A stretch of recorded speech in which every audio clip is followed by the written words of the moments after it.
Good evening, ladies and gentlemen. Welcome to Monkey in the Morning. I'm your host, the Ranting Monkey. And how are you guys on this fine Tuesday? Just a little programming note. This show might end at any time. I went to start this, and there's a storm brewing outside. It sounds like it has quieted down just a little bit, but whew, the gods are angry right now at something. Hopefully not me, but just in case, if it dies, I'll come back at another time. I'm hoping not to get hit by lightning on air. I'm very close to a window. I mean, that would be the kind of thing that would make me go down in history, right? Being hit by lightning while streaming. Unfortunately, that'd be the wrong time. It's the wrong time in your career to finally take off, when you've been blasted into a charred bit of human remains and suddenly people care. Oh, God. Hopefully it calms down. Anyhow. Hi, guys. Question for you. I want to start with this. And I know there's only 41 of you right here, but that's all right. This will get enough size to take a poll. Ladies and gentlemen, I need you to think about this. The president has decided he's curtailing the HB1 visa. Is that what it's called? I always want to call it H1B1, like the diseases, H1N1, but I think it's the HB1 visas.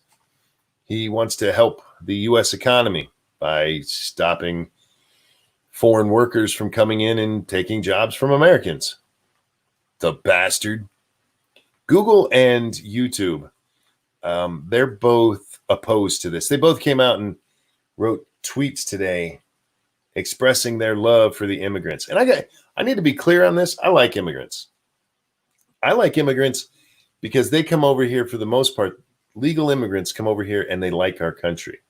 They wanted to come to our country. They respect our traditions. They respect our history. They're, I hate to say this, better Americans than some Americans. It's the H-1B visa. Thank you, Prospero. H-1B. I was saying HB1. I know it's something like that. It's the H-1B1. Just make it easier for me. We're going to call it the Corona visa. Anyway, I like immigrants, but when you're talking about bringing people over here, there's a big thing with Disney. Did you guys see when Disney did it? And they brought a bunch of foreign workers in here and had the American workers train them and then fired the Americans. And they brought them over here on the H-1B visa. The H-1B visa is supposed to be for when you're having trouble filling slots due to whether it's doctors or engineers or something like this. You cannot get Americans to actually fill these jobs. So they let you reach overseas or across the border and pull people in. Well, Disney, fucking Disney. It's not even a secret. They fired Americans to give those jobs to H-1B holders. And your politicians just went, eh. So here's my question. So in support of H-1B, because they just love immigrants so much, I asked this to Susan. I want y'all's opinion, okay? If they brought over an H-1B, let's say engineer, H-1B, and let's make her female as well, an H-1B female engineer to work at YouTube. But she gets here and she hates black people. Who do you think Google sides with? Does Google side with the immigrant or the black people? Give me a 1 for the immigrant. 1 is immigrant, 2 for the black people. Let's say they import somebody here from, say, Japan, somewhere where they might, or China. There you go. Let's do China, where they actually hate blacks. So they imported a Chinese person. They hate black people. Who does Susan and what the hell's his name? Sanjay? I forget his name. The guy who runs Google. Who do they side with? Lottie is saying with the immigrant. You know what? You're probably right. You know why? Because they're not going to hire that black guy. YouTube has been trying for a while now to get blacks to work for them, and they can't. Black people, I ain't working for Google. They have this threshold they're trying to meet year after year after year, and they fail year after year after year to get blacks and women to come work for them. What are y'all doing there, man? What are you doing that's so anti-black and anti-woman that they won't come work for you? Jeez Louise, man. Pay him better or something. What do y'all do? Seriously. Sundar, that's his name. Thank you so much, Prospero. The guy who runs Google. How is it you can't get blacks and women? Women make up half of the fucking population, just over half. And you can't get them to come work for you? What are you doing? You sexist shitheads? Look, I'm just going by what I've been taught. And what I've been taught is if you don't have women and minorities working for you, pretty much in a very visible way, not just your tokens that you guys throw out there, don't treat them like they're casino currency. I don't want tokens. Actually, if you're not at least 12% of your workforce isn't black, you guys are racist. If at least half of your boards aren't women, then you're sexist. If you don't employ at least 51% of women in your company, you're racist or you're sexist. What are you doing there, guy? What are you doing? Sundar, why you hate the women and the blacks, man? Always lost on nothing else. Thank you so much. Donation 152. Good news. No more super chats. Finally got a PayPal. Wow. Thank you. That's very kind of the donation and very cool that you're using the super chat or the Streamlabs because, yeah, that money goes to me immediately. So I appreciate it. And Prospero, thank you so much, sweetheart, for dropping the Streamlabs link. YouTube can't afford a living wage because it cuts into Susan's money. I think I got to be honest. I'm wondering what they're doing wrong. This is one of the biggest, if not the biggest tech company on the planet. And they can't find a way to hire women. You can't go out there and headhunt all the best women in the country coming out of graduate programs for engineering. I feel like they're doing something wrong. That's all I'm saying. I feel like there's some sexism going on at the YouTubes and the Google. They try to talk the talk, but don't walk the walk. The funny part is, in all seriousness, they do try, which is the fucking funny part, is they have been bending over backwards to try to get more blacks, Latinos, and women into the company. And they can't do it. And then you had, what the hell was his name? James something or other. James, shit, I can't remember his name. The one who wrote the memo, that sexist memo. Do you guys remember what that memo was actually about? That memo was actually about how to get more women to want to work here. James Demore, thank you again, Prospero. She's like my she's my memory. Nuts is my conscience, and Prospero is my memory. Together we form the Voltron. Yeah, James Demore. They fired him over that.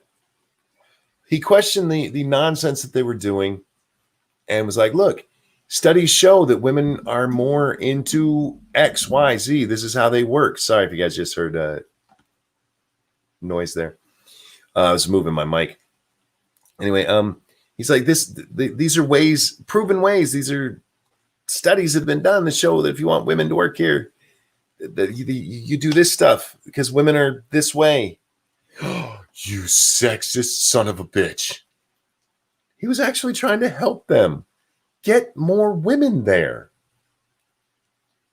And they fired him for being sexist. Fucking morons. That's all right. They'll bring in somebody from overseas with an H-1B. They'll bring in some women's from overseas. I'm sure there's a whole lot of, I don't know, see, You think are there a lot of female engineers in, say, like Saudi Arabia, Iran, Qatar? Are there a lot of female engineers over there? Oh, they'll probably go to Asia. Are there a lot of female Japanese software engineers and net code engineers, that kind of stuff? It's weird. It really is. Fired for pointing out the truth. Yeah, exactly. He was fired because a couple of women got their panties in a wad. That's all it was. That's what it was. It wasn't because of anything he actually said here. They didn't actually read the damn thing. They didn't read the damn thing, or they wouldn't have fired him. They'd been like, oh, all right, yeah, these are suggestions we might take under advisement. Instead of, oh my God, you sexist son of a bitch. And it's because he sent that out to everybody. And there were a couple of Karens sitting in their office wondering why they never get ahead at work as they're texting their BFF a picture of themselves with cat ears or something stupid. Like, oh my God, I can't believe he wrote this. He said that we get distracted easy. That's not fair. I get distracted easy. He just talked about the environments that it's shown women prefer to work in. And yeah, they fired his ass for it because a couple of women got pissed off. I need to be fair. It wasn't just women. There were some less than manly men who jumped in on that too, because they wanted to prove how woke they were. So maybe one of those women would touch their pee-pee. I wonder how many of them got that. I wonder how many of them stood up at a Google meeting. I am so offended for the women here. I can't believe he talked like that about them. Will you touch my pee-pee? I wonder how many of them got their pee-pee touched over it. I think it's awesome. Do you play your game to get your pee-pee touched, homie? Should we talk about the big story of the day? The big story of the day? Mayor Jenny is closing down the CHAZ/CHOP. I still call it CHAZ. CHOP sounds even more asinine. What is CHOP? Capitol Hill oppressed pussies. What is it? Occupied pussies, occupational pansies. What is it? I'm sure somebody knows. CHAZ was Capitol Hill Autonomous Zone. Now they actually have to say CHOP Zone. CHAZ had zone in it. Now you got to add an extra word. It's actually CHOPS. It sounds stupid. But yeah, Mayor Jenny. A couple of weeks ago, Donald Trump was like, you need to clean this shit up. And you know what her answer was? Her answer was, why are you so afraid of democracy? A bunch of jackasses taking over part of a town. That's not democracy. That's a bad villain in an 80s movie. That's what that shit is. But Mayor Jenny, she's like, why are you so scared of democracy? It's just the summer of love. And then what happened this weekend? Dun, dun, dun. 3 people got shot. 3 people. On Saturday night, 2 people got shot, one of which died. And then on Sunday, another shooting happened. There were actually reports of more shootings, but only 1 person got shot. And Mayor Jenny's like, oh, shit. It is as bad as they say. And it's actually funny because I just talked about this the other day. I think on this show, Andy No had infiltrated CHAZ. He went in there for 5 days undercover. And he wrote a really crappy story, honestly. It was lacking any real detail. And the only thing he really did get to is that during the day, yes, it's the kind of shit that you're reading about in all these fluff pieces from, I'm using air quotes, journalists from local newspapers all the way to the Washington Post. So that was the only real thing he had in there. But even then, he didn't give any concrete examples.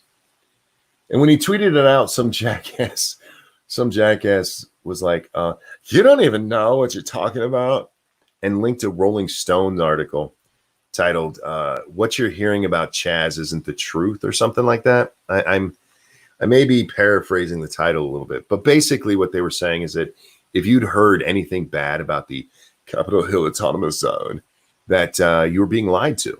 You're being lied to, you guys. It's actually all sunshine and roses. It is. It's nothing but little babies and kittens. That's all it is. People just living together in harmony. Mayor Jenny came out tonight and basically said exactly what Andy No did. During the day, it's nice, but at night, it turns into a hellhole. It's almost like people have been saying this for 2 fucking weeks. Almost. The only difference is now we actually have a dead body. I want to point this out to you, and I want you guys to pay attention to this because this is important. This all supposedly kicked off because George Floyd died. Okay? Now, as many black people have died in the Capitol Hill Autonomous Zone as died in the George Floyd incident. Do you understand that? 1 black man died in the George Floyd incident. 1 black man has died in CHAZ. 2 more have been shot. You know, for Black lives. Fucking morons. When will the adults stand up? When will somebody stand up and say, no more? Sit the fuck down, you stupid children. You don't know what the fuck you're talking about. It's long past time. Long past time. These are kids who think they're still in high school. They think they're at a sleepover. They planted a garden, you guys, and they planted fucking herbs in it. Herbs. The fuck are you going to do with herbs? What are you going to do with basil? You have nothing to put it on, you morons.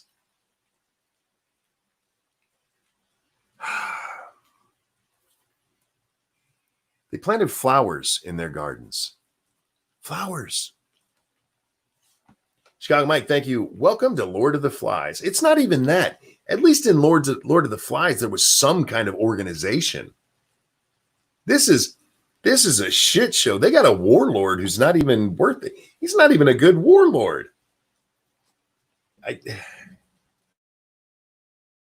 He can intimidate some people some of the time. There was actually a video yesterday, and I forget the guy's name, something Goo, Sean Goo, Steve Goo, I can't remember. He was recording when this shooting happened. He was live streaming to Twitch, and he'd been there for several hours. He'd been in the Capitol Zone, or the Capitol Hill Zone for a few hours, and then he went on a march with the people, because apparently they marched through and then they come back. And there have been reports already of shooting. Nobody hit yet. But then they get back and pow, pow, pow, pow, pow, pow. And he's recording as this happens. You don't see anybody get shot or anything on the video, but he runs and ducks for cover. There's actually this really funny part. He fell and scraped up his hands and his knee. And he overplays that a little bit. Probably because his heart is racing because there was just gunshots near him. But that's a little bit over dramatic. In this barrier, one of the concrete barriers there, and it's one that the city had built up boards on so that they had more canvas. They ran out of places to spray paint. And he's hiding behind one of those and he's filming just down the street towards where the shooting was. And he said he kept hearing them call for the medics, you know, these these highly skilled medics in the Capitol Hill Zone. And as he's sitting there, this guy comes up, pissed. What are you doing? Why? Give me that. He takes his phone. You better erase this shit. Who are you with? And he's like, I'm with these guys. And he goes, but Sean, I think it's Sean, Steve, I can't remember. So-and-so knows me. The guy steals his phone. I'm going to find out. And this guy goes around and he makes a complete ass of himself. Catches himself on video repeatedly, And then he finds the guy he was looking for. He goes, "You know this guy?" I don't know him. At this time, the Sean Gu guy, somebody told me that's his name, Sean Gu. He found a place to hide. He found a place to take cover inside a house somewhere. And the two idiots who have the phone at this point, who are recording their own faces after having stolen property, suddenly realize that they're being recorded, that it's still live. There's a great moment, though. There's a great moment when so there's a black guy and a white guy. The black guy's the one who took the phone, and he hands it to the white guy. And the white guy's like, "Oh, this has the original wallpaper. This was deliberate." He actually said, This was deliberate. Oh, it is set up. Is that what he said? Can't remember exact wording, but basically somebody infiltrated us. And you're like, yeah, this default wallpaper means somebody's a spy. I'm like, you guys need a hobby. You guys need a fucking hobby. Seriously, they're children. They're children with overactive imaginations. Somebody had just been shot, you stupid motherfuckers. And you're out there playing spy games with people's phones because, oh my God, they might have been recording what happened. You know what? This is something that's been bothering me. Our press. You guys know how I feel about those shitheads. Anytime Donald Trump says anything even remotely bad about them, they start whining like they're still in diapers. Seriously, my grandchildren don't whine like they do. Just absolute shit fits. Because we need a free press. We need a free press. None of them are trying to push into the Capitol Hill zone. None of them are out there 24/7 with a camera on what's going on, for free press. Because they've been told not to go there. So apparently if some randos with guns who are holding 6 city blocks hostage tell you can't go there, well, okay. Freedom of the press doesn't mean anything anymore. It's very telling that the people doing this don't want to be recorded. The same way it's telling at every Antifa or Black Lives Matter rally that these people don't want recorded. Why? Nobody's going to come to your home because you were at the rally. It's always when, some shit starts to kick off. Like, oh, they don't want to match it up. That's what it is. Yeah. But these bitch-ass reporters who whine, Donald Trump called us fake news. Yeah, well, Raz told you to get the fuck out. You can't record here. And you actually did it, you soft pussy motherfucker. Oh, that's right, because Raz will shoot your ass. CBS, NBC, ABC Nightly News on TV haven't reported about CHAZ or statues pulled down, it seems. I'm sure they've had a couple of stories about the statues. I don't know if they've reported at all about CHAZ. The statues, they're still getting a lot of, they can still get their feel good, I'm one of the good whitey points from. Because you take down a statue of a racist, you take down a statue of somebody who owns slaves, you can feel righteous about yourself on that. And look at these brave warriors who are doing this because the county, the city, the state wouldn't do it. Bunch of pussy ass motherfuckers. Bunch of pussy ass motherfuckers. All of them. Somebody needs to be an adult. And the sad thing is the closest thing we have to an adult in the room is Donald Trump. Let that shit sink in. The closest thing we have to an adult is Donald J. Trump. If that doesn't scare the absolute shit out of you, you're either braver or dumber than I am. Is CHAZ like Chad just without the getting laid part? No, apparently, these people are fucking like rabbits. They go into the poop tents and have some sex. Oh, did you hear about the guy who got interrogated? There was this guy who was just recording. They stole his phone and they took and interrogated him in a tent. You know, one of the tents they use for involuntary sexual activity. You're not allowed to use the R word. You can't prove there's been any of that here. All right. Involuntary sexual activity. How about that? These people shouldn't breathe. I agree 100%. Mostly because they're children. Mostly because they're children. And yeah, they interrogated this guy about what he was doing there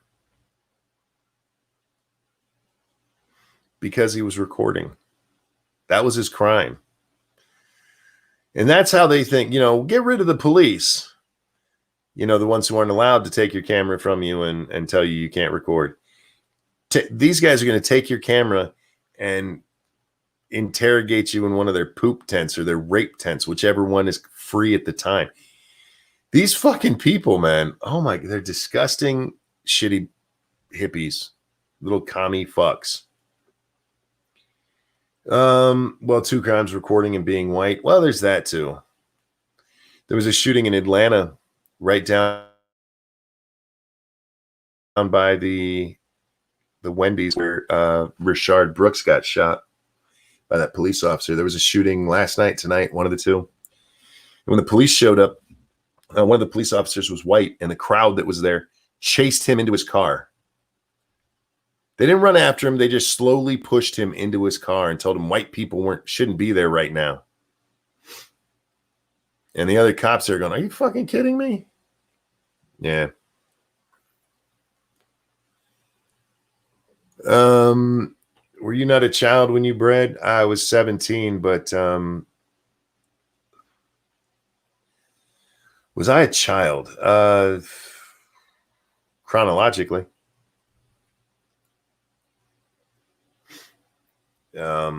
My childhood years are probably not the same, man. Pete says, I bet they smell funny. Oh, there's no question about that. They don't have places to shower, the dirty fucks. Wash their clothing. They're nasty little hippie commune fucks. Huh. Hi, just got done with the bath. Good. Glad you're clean. So yeah, Mayor Jenny has finally decided it's time to take action, which I'm really curious. I would love to be a fly on the wall in the White House tonight. When that news came through and Donald Trump got wind of it, I would have loved to. I bet he did a little dance. Do y'all think he's like that? Like he did a little fun dance while he was sitting there? This woman called him or suggested he was afraid of democracy because he thinks you shouldn't let hooligans take over part of your city. And now she's like, oh man, he was right. Maybe this is why Mayor Jenny shouldn't be a mayor. She has a really, really long post, you guys. Long post about the Capitol Hill zone. She hasn't tweeted in a few days, but tonight she did. And you know what? Let's read it, shall we? Let's bring it up because she kind of dances around the closing there. Mayor Jenny, there she is. I had it pulled up earlier and then I closed it and let's see. Is this the one? No, wait. Damn it. Yes, that's it. All right. Sorry, I got to go all the way to the top and it takes a little while. There we go. Across the city, hundreds of thousands have gathered daily at different events protesting the murder of George Floyd, which did not happen in Seattle, you guys, and hundreds of years of systemic oppression or racism that led to his death. A recent silent, by the way, remember, there's been no indication yet, none given so far, that race had anything to do with the death of George Floyd. I just want to remind people of that.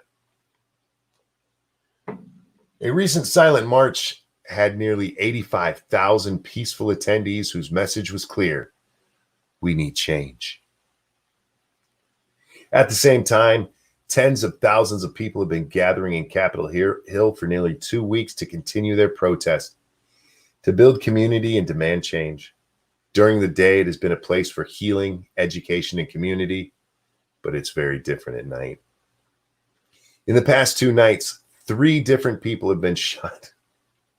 Do you really need to say 3 different people? Can't you just say 3 people have been shot? 3 different people have been shot at the CHOP. 2 were injured and 1 has tragically died. Any incidents of gun violence in our city are deeply concerning to me, Chief Carmen Best, our residents, businesses, and the greater community. This is unacceptable. We have worked hard to address gun violence in our city, particularly among our youth, yet this Saturday morning, a 19-year-old tragically lost his life. As a mother of a 19-year-old, I cannot begin to imagine the grief his mother and family are feeling. Oh, don't worry, Mayor. When they sue the absolute fuck out of your city, you'll have at least a little feeling of it. Because that man's parents have a wonderful lawsuit against this city. That they let this happen. That they have let CHOP or CHAZ or whatever you want to call this ignorant movement go on for this long. That led to his death. It was gross negligence. There is a fucking empty police station as part of this shit.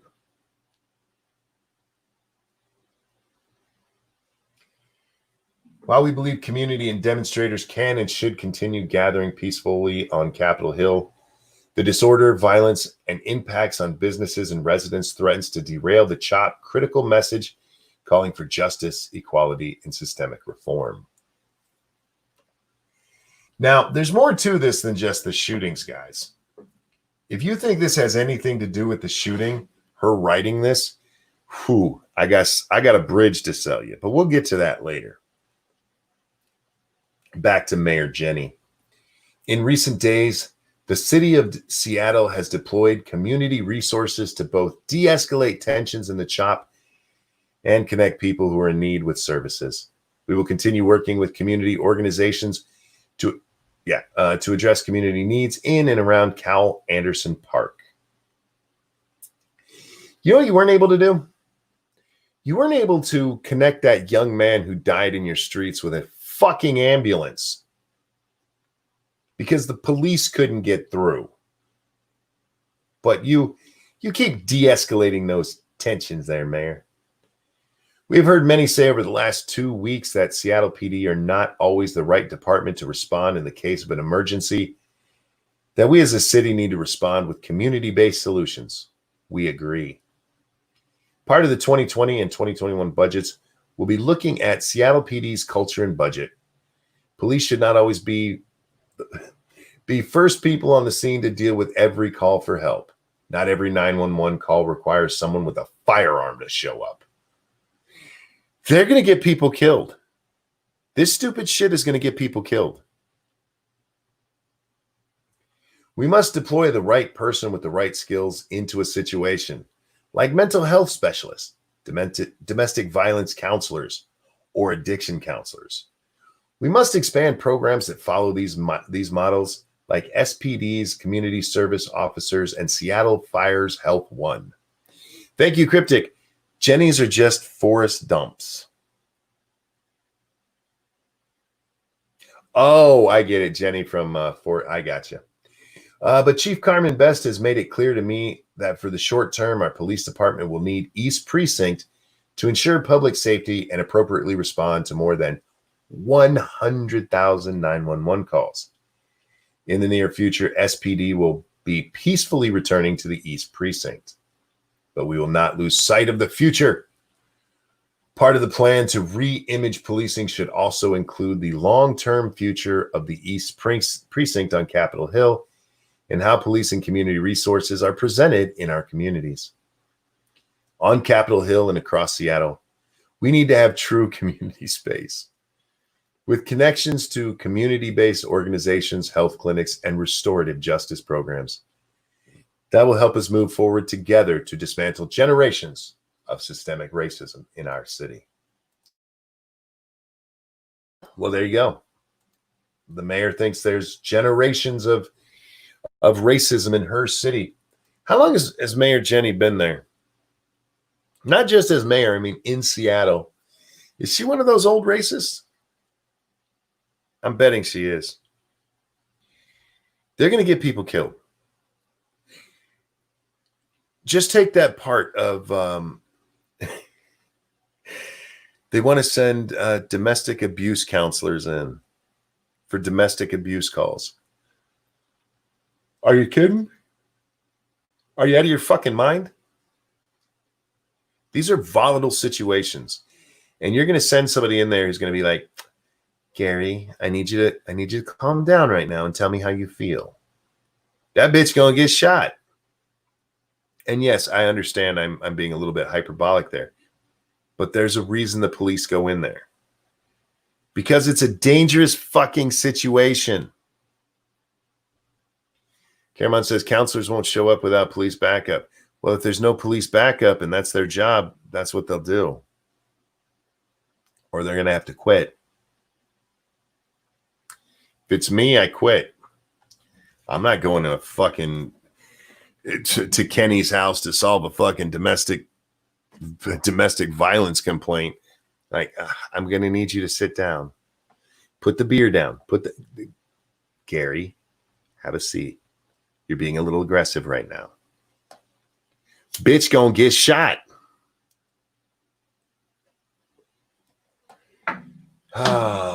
This is what happens when you let children tell you how to run things. This is what happens when you... Seattle's had a Democrat as mayor since 1985. Thank you, Cryptic. Indeed. You'll find most of these places where they're like, yeah, we've had generations of violence here against the black folks. Like, haven't Democrats been in charge the whole time? Oh, yeah, but it's those damn Republicans who do it all. Like, is that so? Is that so? Think about what Mayor Jenny did there. Closing down that precinct. How many people died because that precinct was closed down and the 911 calls were backed the fuck up? They just couldn't get people to where they needed to be fast enough. What was the count? It was something like taking like 9 minutes or something to get calls through for that Capitol area, the Capitol Hill area. Yeah. Ain't that some shit? Ain't that some shit? How many people died because of that? You know, as they're trying to think of ways to save lives because one person was murdered 5 states away.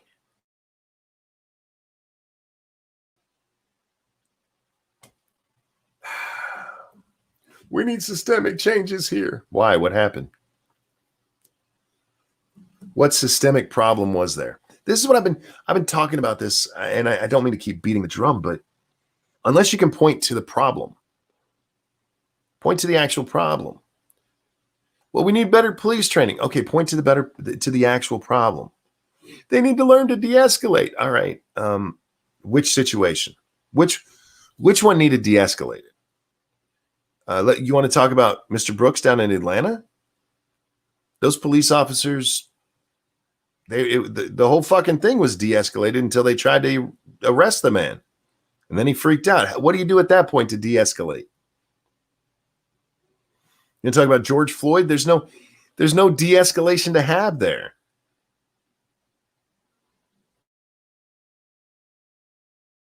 It's not like these guys, oh shit, you know, we should have said calm down first before we kneeled on his neck for 9 fucking minutes. Sometimes there's just bad people, and sometimes those bad people are police. And the idea that you need structural changes when you can't tell me what the structural problem is asinine. It's very much like when people say, oh, we need handguns should have no more than 10 bullets in the magazine. I'm sorry, they would say clip. 10 bullets in the clip. Would that have stopped those people from getting shot? No, but it'd make me feel better. How you doing this evening, Jack? Not too bad. How about yourself?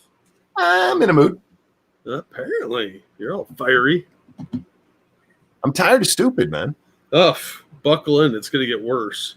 I just read Mayor Jenny's long tweet thread about CHOP and CHAZ, whatever the fuck it's called. And it's more of the same nonsense we've already read. She agrees that we need structural changes, Jack. We need, instead of sending cops into domestic disputes, we need to send in abuse counselors. Okay. She's going to get people killed. She's going to get people shot. You're going to send a lot of times, sorry guys, counselors are women. You're going to send some poor little woman in to go talk to juiced up drunk man who's beating the shit out of his wife. What do you think he's going to do to her? Probably kill her. Yeah. He'd kill them both. Be like, fuck it. Good job. Now you got a double homicide, you shithead. Oh, man. It's going to get worse before it gets better. I heard part of Lords of the Night tonight, and I have to agree with somebody said that she's just going to sit this out until Trump goes in. And I'd be willing to bet she's willing to do that for two reasons. One, she's an idiot and thinks that this is all sunshine and lollipops. And two, she doesn't want the responsibility of it. I think, I can't remember if that was Scribe or Satsu. I know that wasn't me. I think she's going to try to move in. I think she is dumb enough to believe that what she wrote there in the couple of speeches she's given since she's announced this, that the people there in CHOP and CHAZ, whatever the fuck you want to call it, are going to look at it and go, she's right, you guys. It's time to let them have the precinct back. I think she is dumb enough to believe that these people will just welcome her with open arms. Yeah, and they're not going to. There are probably enough diehards in there that this could go Waco real quick. Yep. Except Waco was a little more unprovoked. But these idiots will shoot somebody when she tries to clean that out. She'll send in some like diversity. What do they call those? The diversity squads. Oh, you know what I'm talking about? Yeah. They'll send one of those in, and somebody will get their ass shot because they'll try and move a barrier, and one of these dumbass, untrained retards that was given an AR is going to shoot them, and then there'll be a bloodbath. Thank you, Cryptic, who says, my apologies. Governor since 1985, mayor since 1990. I don't want to be CNN or NPR. He's talking about how long that Seattle's been run by a Democrat. Nyala, thank you so much. White Karen woman and white soy boy reform. We all need real men and women to stand up and say, shut the fuck up and get the fuck out. We need adults, and we don't have them. Jack, I made a horrible realization earlier on the show. We need adults, and the most adult person we have right now is Donald Trump. Yep. Welcome to the weirdest timeline in history. Like, I'm telling you, that certain Hadron Collider had something to do with all this. I'm telling you, I never trusted that fucking thing. Right? I'm half surprised that we don't suddenly have animated Roger Rabbit type cartoon people running around, because we already have living cartoons. We might as well have figurative ones as well. Thank you, Piccolo, who says Boz sounds like a sheep pen. Thank you so much. Yeah, we haven't got quite to Boz yet. Look, these people are fucking dumb. There's a lot of dummies, and when you get a cluster of them in an autonomous zone that think they're fighting for a revolution, someone's going to get hurt. We've already had, 3 or 4 people shot out of this? I'd be willing to bet we're going to end up with a good dozen dead before this is over. And probably ones we don't know about, too. I'd be willing to bet there's half a dozen bodies hiding in a basement somewhere. Oh, excuse me.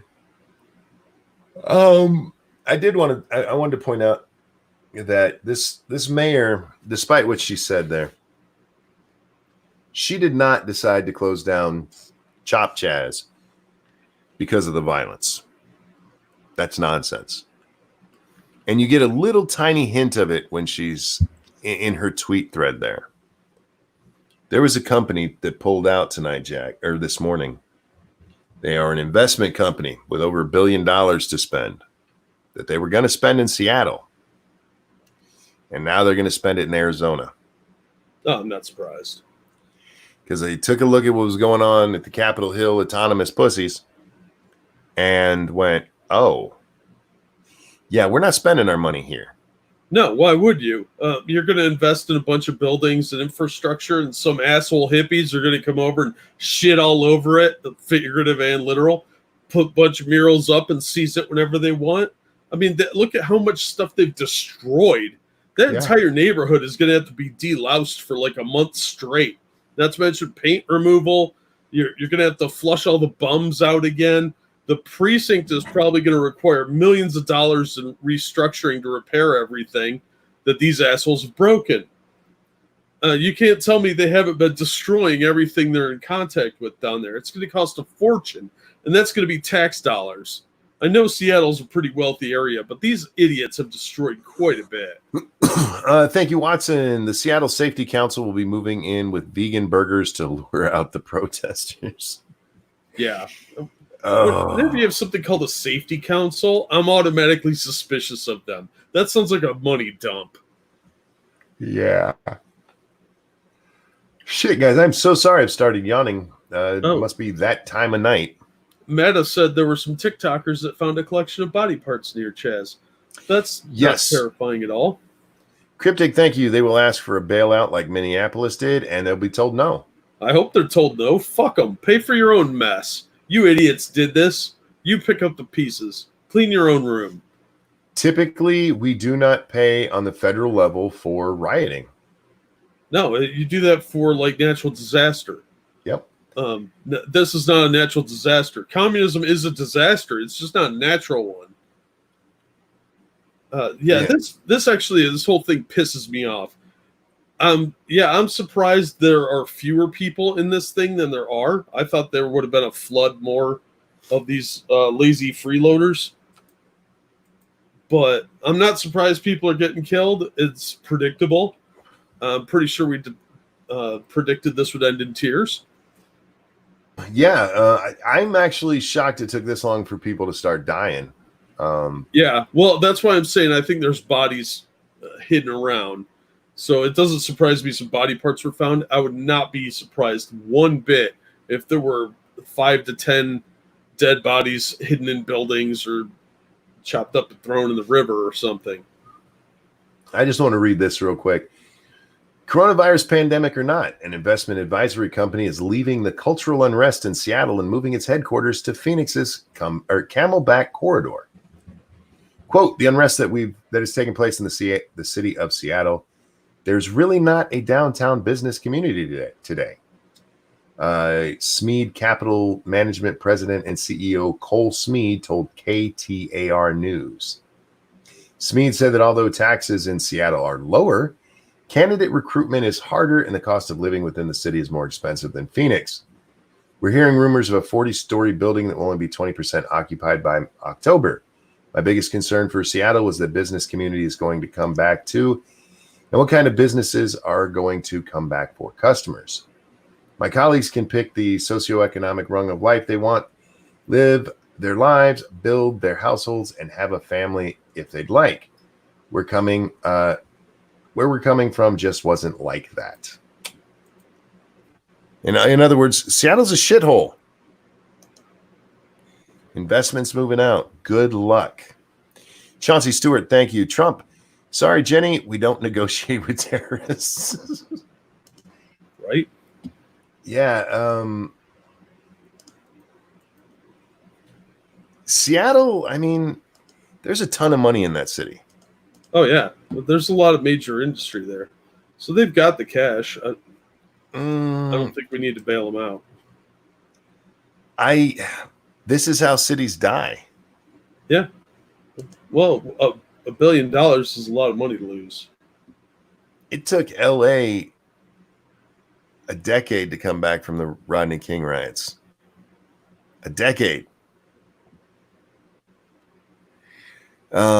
These fucking idiots, man. They got no idea. No idea what they're doing to themselves. Well, that's all right.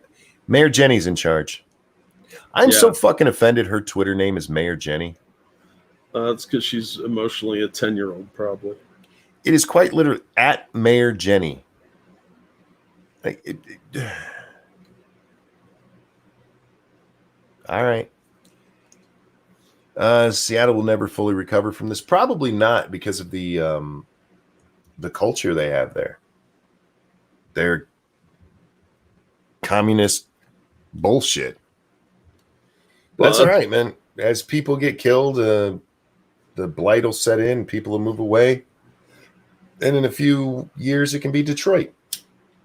Yeah, well, that's the problem with big cities like that love socialist communist policies. They tend to spend all their money on dumb shit, like Kyler just said, and they got nothing to show for it.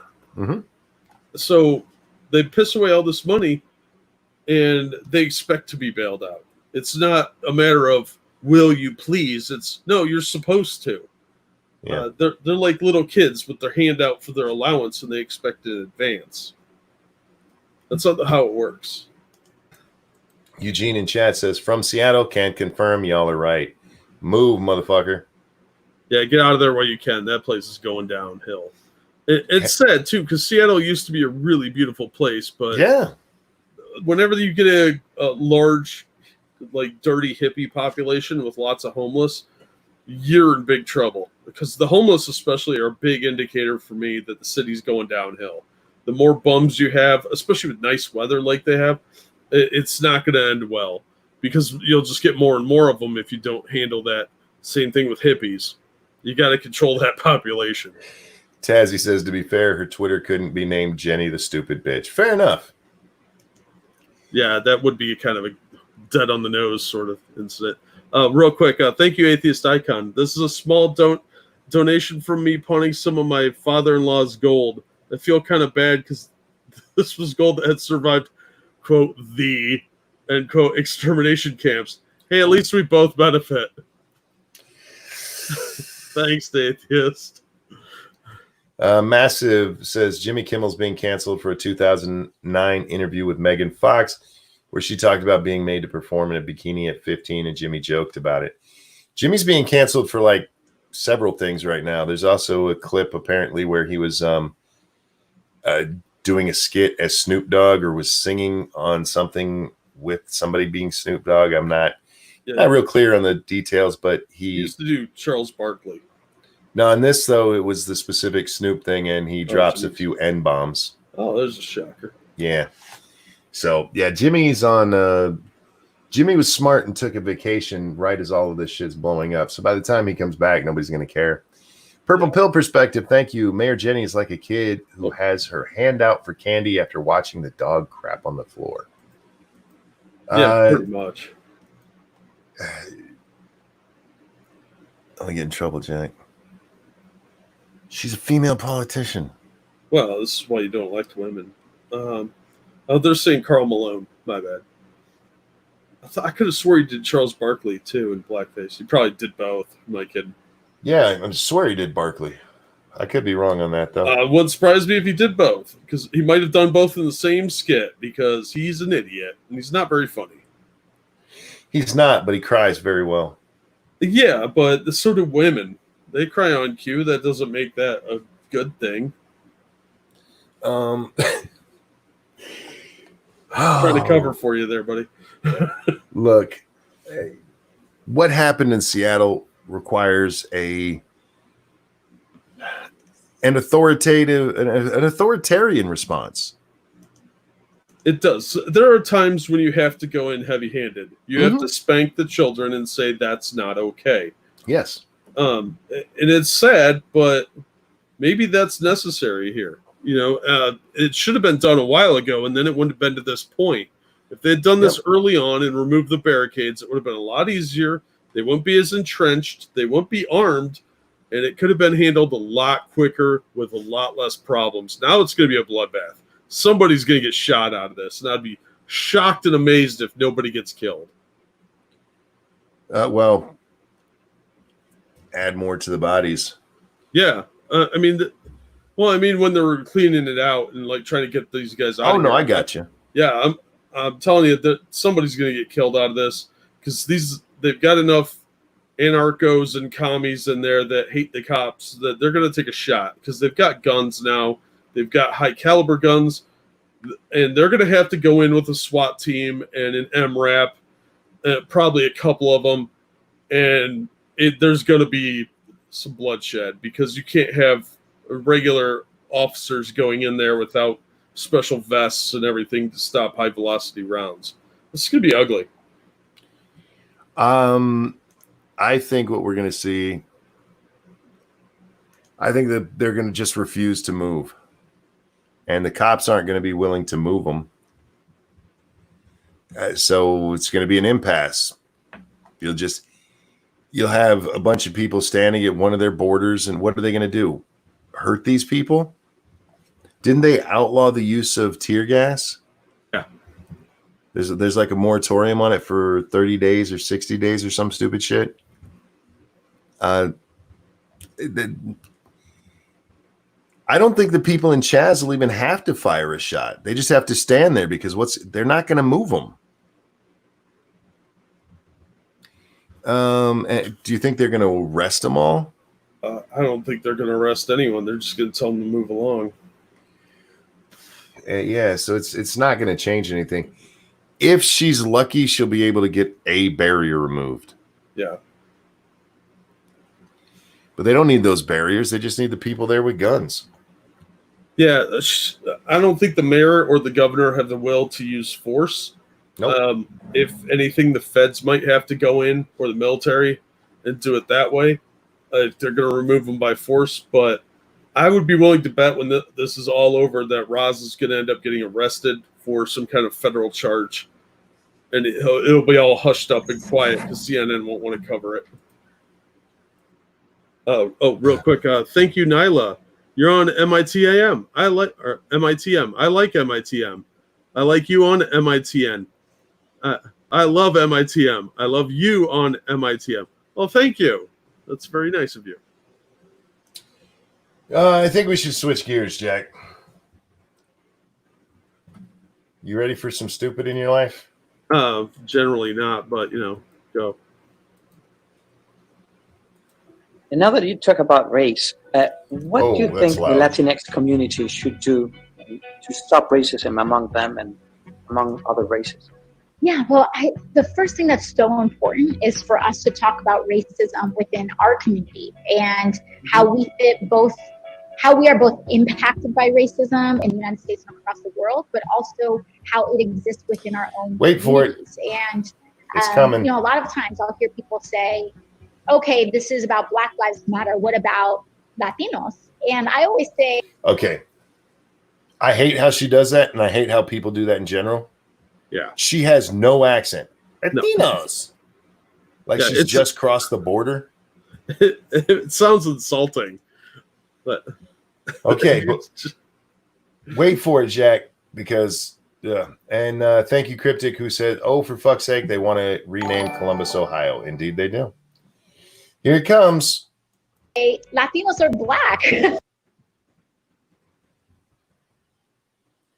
Did you hear that? Yeah, that's not actually true. If you had said Asian, I'd give you that because genetically speaking, there's some connection there. If you'd said Spanish, okay, you could probably make that argument that enough Spaniards spread their seed around in Latin America.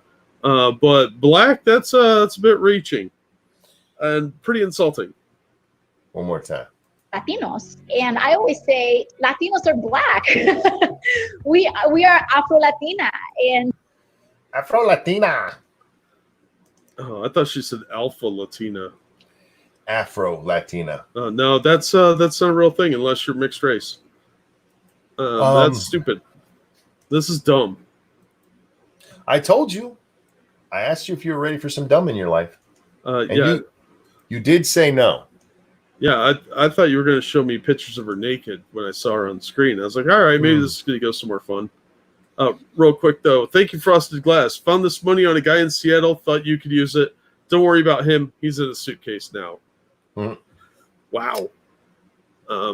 Thanks, Frosted. Afro-Latina. I love that she didn't. If you notice when she said the Afro part, she didn't go to any African dialect, any African accent. Not the South African, not Nigerian, not even Egypt. She kept it Latina. Afro-Latina. Frosted's right. She does say it like Cartman doing the Jennifer Lopez. She does, yeah. Because she doesn't speak that way. Because she grew up in the fucking burbs around a bunch of white kids. Yeah. I find it stupid because it's pandering and it's shameless. But this is dumb for so many reasons. And if you're a racial identitarian, like a lot of these people are, wouldn't you be insulted by that if you were black or if you're Latino or Latina? Well, Sky, what's her name? Sky Williams. Who's the Disney kid who's in trouble because she doxed a 13-year-old? Oh, I don't remember that dumbass's name. Sky whatever. She had a post the other day where she said that her first post made it sound like it was okay for blacks and Latinos. What'd she say? People of color can say the N-word. And then she clarified, when I said people of color, I meant black. And so I reached out to her, and I still haven't got an answer. If Latinos are black enough to use the N-word. Because I need to know, because I want to turn them in if they use it improperly. Sky Jackson, thank you. Hazmat, thank you. Here, Jack, money for you. Don't tell Monk about it. Thanks. Jack appreciates it. Yeah, isn't she the one that spells her name weird? Who? Sky Jackson. Yeah. It's Skai. Yeah, that's stupid. Yeah, that's please notice me. Yeah, she did dox a bunch of people who said that. But the one everybody cared about, she doxed a 13-year-old. And there's rumors that his parents lost their job and he got expelled. She says it's not true because, of course, she does. Yeah, well. Christina, thank you. Puerto Ricans are a mix of Africans, European, and Latino. Oh, Latino.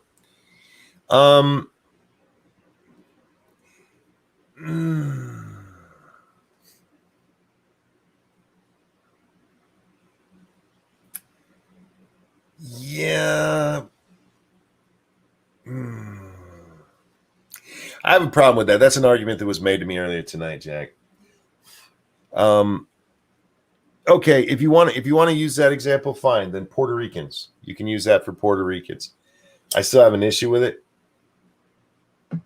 because there's a little bit of the heritage. I know Puerto Ricans.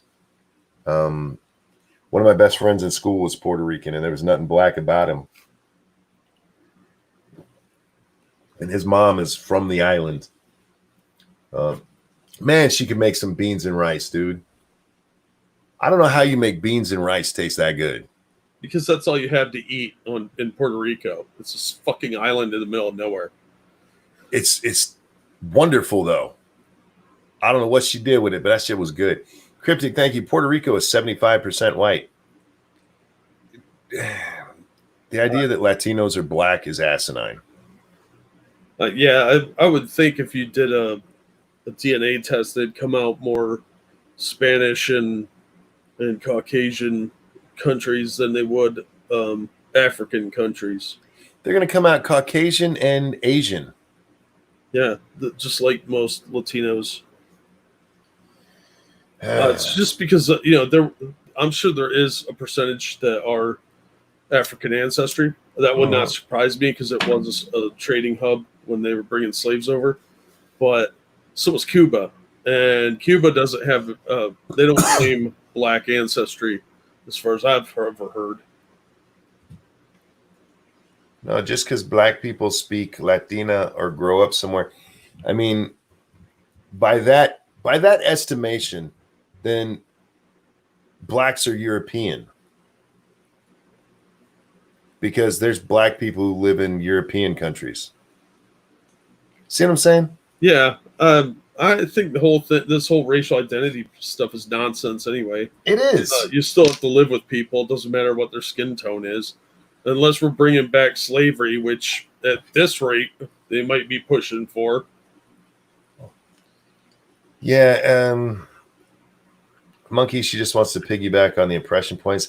I think there's probably video of her dropping the N-bomb somewhere. And she's like, no, I'm black, y'all.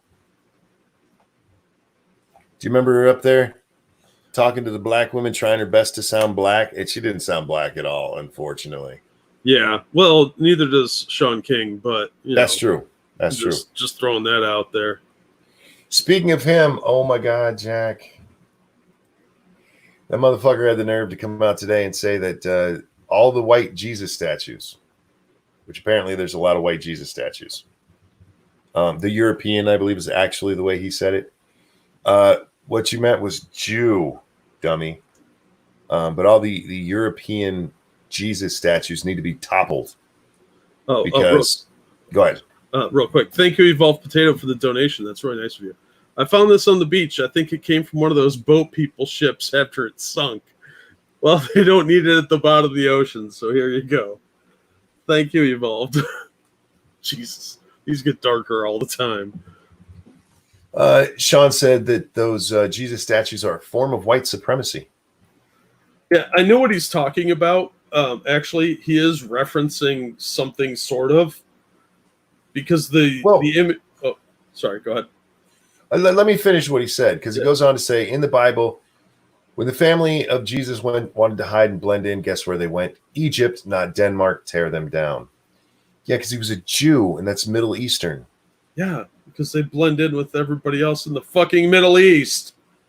And anyway, have you seen people in Egypt? They look a lot like people in every other Middle Eastern country. Anyway, the typical painting that you see of Jesus is based off of a Spanish guy. That widely popular one where he's knocking on the door, or the profile shots. That image is based off of some noble's son out of Spain. So that might be what he was referring to, but the general look of Jesus is very Jewish. If you go to like any of the Middle Ages art, he looks like a Jewish guy. Well, even in those, his nose is elongated. Yeah, and he does look like he needs a sandwich really bad. So, because he's always skinny. Like, that dude really, really didn't eat enough. Well, he walked a lot, too. Yeah, and I'm sure he was watching his figure, but I'm just saying, I think Mama Cass may have stolen his sandwiches. It is very possible. What he's getting at here, though, I love that he uses where to go to Egypt. Well, yeah, they hung out in the Middle East because they blended in.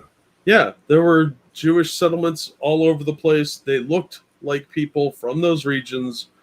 That's a fucking asinine statement. If coming from a guy who looks whiter than most even remotely Indian people. So, like, you take a light-skinned Indian person, they're more black than he is. And they're Indian. How many times a week do you think he gets his haircut? Probably too many. But I'm pretty sure Count Dankula is darker than him. He keeps his hair cut really, really short. Yeah, because he's probably got like a naturally wavy hair or something that would look a little too white. He got white people hair. Oh, yeah, hands down. But he is allegedly half black. No, okay. According to him, after it was pointed out that, hey, your parents are white, he came out with a story basically calling his mother a whore. Well, yeah. I mean, he called his mom a whore for money. I mean, it's making him millions of dollars by shitting on his mom. And it's not like he even said, no, she cheated with this guy. It's maybe my mom took some black dick. Like, homie, you're white. You're just white. Right? You don't even have a tan. Yeah, he's a real piece of shit. But yeah, I kind of get what he was saying, but he's not making an argument for historically accurate Jesus. He's making a "we was Kangs" statement about Jesus. And that's why he went to Egypt instead of Iraq or Afghanistan. There's plenty of places in Egypt that they've done DNA tests and it's proven time and time again they still look Middle Eastern. They're not sub-Saharan African. I'm sorry. They're lighter-skinned people. Fucking suck it up. That's why he went to Egypt, guys, is because it's technically on the continent of Africa.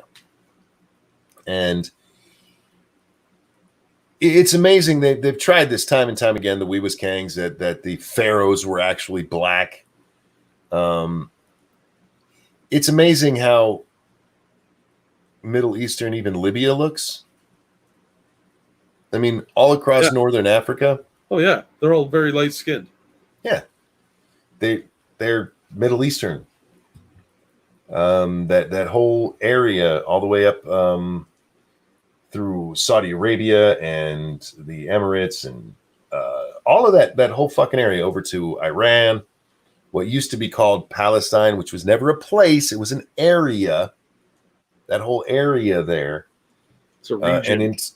And into northern Africa. Fucking idiots. I got a Streamlabs. Excuse me, Jack. Thank you, Bob Potato. At the time, Egypt was controlled by Romans, which had a lot of Italians, and most Egyptian people then had Greek ancestors. These people don't know anything, are retarded. But the descriptions of Jesus, the ones that we have that are considered canon, the guy was Jewish. Your typical Middle Eastern Jew. Yeah, and he may have had some Roman blood, or or Italian or Greek. We don't know, but he still would have looked predominantly Jewish. Those would have been the dominant genes in his family. Plus, we don't know what God looked like because he's technically a half deity, a demigod. True. So maybe he took after his dad and had like a skin tone that we don't really understand. Maybe he sparkled like a vampire. Maybe he was a little green. Yeah, or a little olive-skinned, maybe. Thank you, Bert and Ernie. Just been to Libya with my girlfriend. Didn't get much for her, but here's some of the profit. Thanks. Damn. Wow. That took me a second. And thank you, the original Virgin Mary. Stole this from Jesus's corpse when he was pulled down. Heard it was worth something, so here you go. Wow. Thank you. I think we're all going to hell for that one.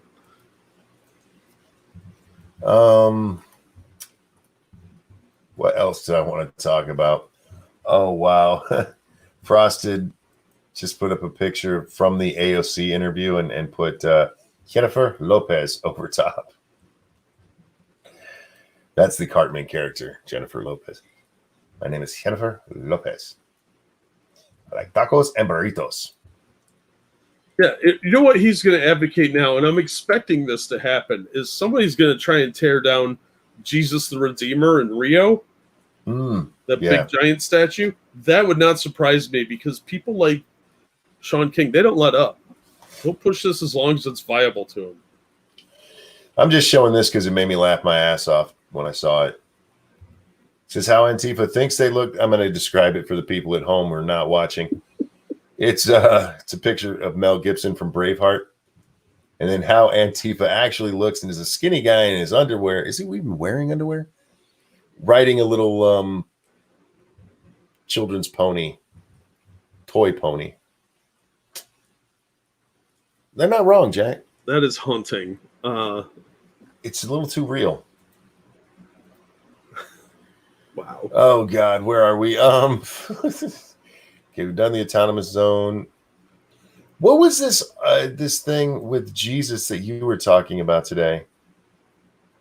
I don't remember. Let me go. This guy tweeted out, Jesus was and always will be a liberal. Never spoke out about homosexuality, even though it existed then. Never spoke out against abortion, even though it existed then. I feel for you, Jenna, whoever he's responding to. If only there was a book you could read to learn about that.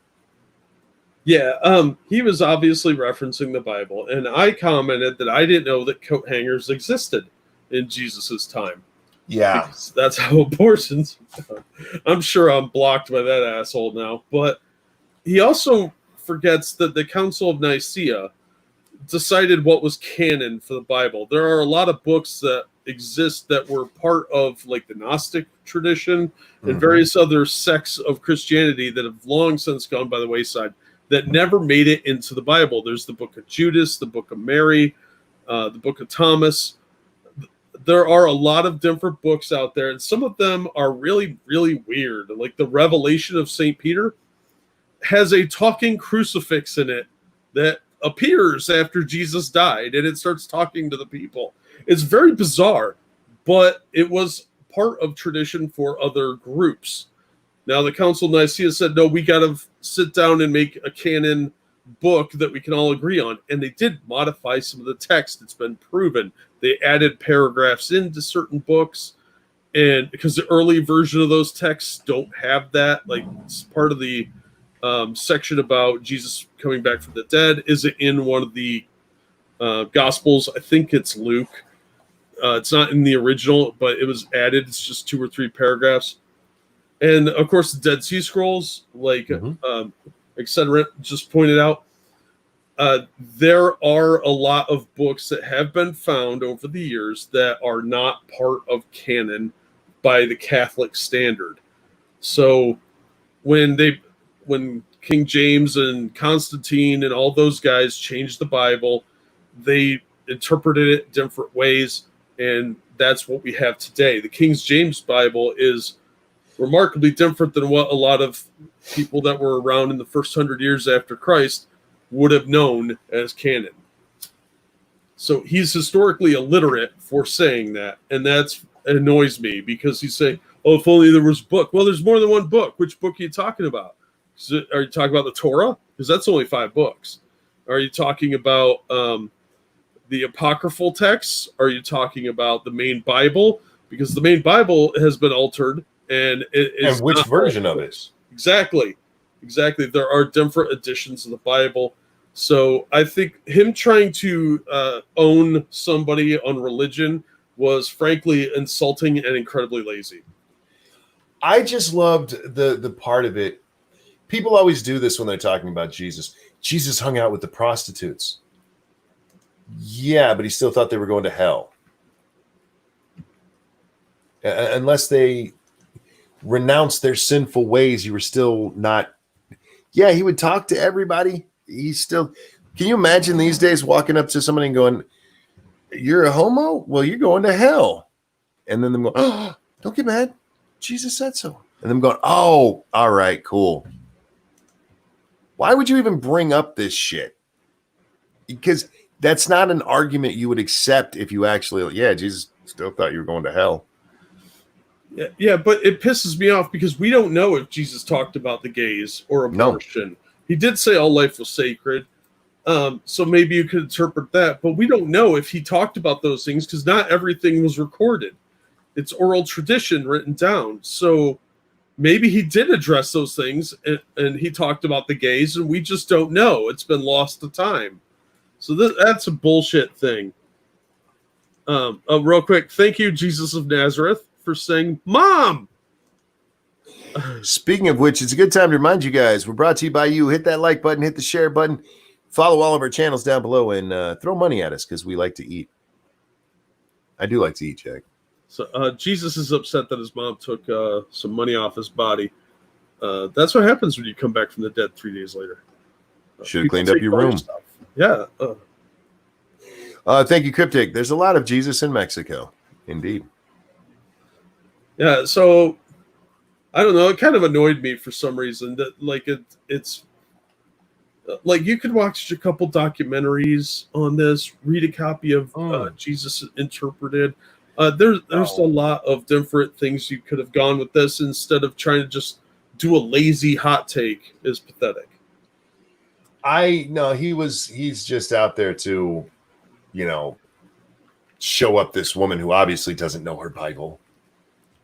By the way, he's a TV writer, comic, politicky person progressive Dem. If you're not pissing off Republicans, you're not doing it right. Say, yeah, I doubt this dude even has like ever owned a Bible, so fuck him. I just wanted to make the coat hanger comment because I thought that was funny. That dude looks like he owns a candy van. Right? And not even a good one, like one that needs a new muffler. Purple Pill said CHOP organizers are posting CCP propaganda and One China hashtags. Again, these guys are communists. Speaking of it, we didn't talk about Baz, however you want to say it, the Black House Autonomous Zone. Yeah, so somebody just mentioned that in chat. Let me see if I can find it real Somebody quick. mentioned it earlier too when I was talking about something else, and I promised I'd bring it up. For those of you who don't know, a couple of blocks from the White House, a couple of morons have decided they're setting up their own autonomous zone there in D.C. Good luck with that. Yeah, Cynical Lindsay said fight just broke out in the newly formed Baz. Hold on, let me put my shocked face on. Right. It's fucking stupid. This autonomous zone thing, it's not catching on the way they wanted it to. No. I don't think it's going to. I thought it would early on, but I think it's too late for that now. People like to shit indoors. Well, except for hippies. People like to shit indoors. You can't do that when you don't go home at night. People like to sleep in their beds. They paid money for that shit. Yeah, they should rename it Spaz. Yeah, I don't think this will work in DC because even though it's probably in the city proper, the feds will go clear it out just under national security, Patriot Act nonsense. Congress has power over DC. Do you think they will step in? No, I think they'll let the mayor take care of it. And if the mayor doesn't, I think Trump will. Yeah, I don't think if it actually takes any hold, I can see that, but it's still, it won't be immediately. It'll be a day or two. You're gonna have to wait until the mayor goes, yeah, I'm not actually going to do anything, because I don't think the mayor will. I think the mayor will be like, yeah, this is fine. DC is a federal zone, yes, but it still has a mayor, it still has a police force. Donald Trump's not just going to roll in there because he can. People like to virtue signal. They really don't believe the shit they spout. I think a lot of them want to believe it, but they don't want to sacrifice. Yeah. Well, we've raised a generation of cushy, spoiled children that have never really had to rough it. Mm-hmm. They're not built for that. So that's why these things aren't going to work, because the second they cut off power to these areas or they get slightly uncomfortable, they're going to give up and go home. They don't have the intestinal fortitude to tough it out. Nobody likes to shit in a tent, which is what these guys in Seattle were doing. They were doing that in Chicago. It's disgusting. Yeah. Don't shit in tents. It's weird. And it's like barbecuing in a tent. It'll probably kill you with the fumes. Shitting in a tent. See, this is why I never thought this would catch on. I actually thought the CHAZ zone would have shut down sooner than it has. Because the creature comforts aren't there. And when I talk about the creature comforts, it's not just your cell phones and your laptops. Those you can still use. You can get solar-powered chargers, which they were asking for. I'm talking about showers, Jack. I'm talking about toilets. Things that everything you did today, the vast majority of it, they can't. Sleeping where it's warm or where it's cool. If it's, gotten real hot, you turn on an AC or a fan. Those creature comforts, they're hard to give up. They are. Showers don't matter. Lots of people saying, showers don't matter. I'm telling you right now, I guarantee you there's women out there who stink who wish they could go wash their vag, who are doing something nasty like taking a water bottle and kind of like hooker showering it in a tent somewhere, pour some water into their hand and rub it into their coochie. They would be really happy to go home and take a fucking bath. Dirty, nasty bitches. Anyhow, this Black House autonomous zone, it's not gonna last. These idiots. You don't have the structure. One of the things that helped CHAZ actually take off was the fact that those barriers were already there. These guys are trying to take some metal fencing. That's not the same as a concrete barrier. It's a lot easier to remove that fencing than it is those concrete barriers. Yeah, well, these people aren't good at walls. I think that's fairly obvious. Yeah. What's with the rash of black guys lighting up homeless people with fireworks? Oh, that's another horrible story going on right now. Oh, man. These people are fucking crazy. It's become a thing to do in New York City. There's a lot of fireworks out there right now. And one of the things these idiots are doing is filming themselves lighting the firework and throwing it at homeless people. That's messed up. I don't like the homeless, but that's fucked up. Yeah, you got somebody who is as low as you can get in the world. Yeah, they're already down in the gutter. Their life is pretty well destroyed. They've got nothing to their name. They're probably hooked on drugs or have mental illness, which is more common than you think with the homeless population. And you want to throw fireworks at them? That's fucking awful. But I did learn that fireworks frighten black people. And I blame China for that.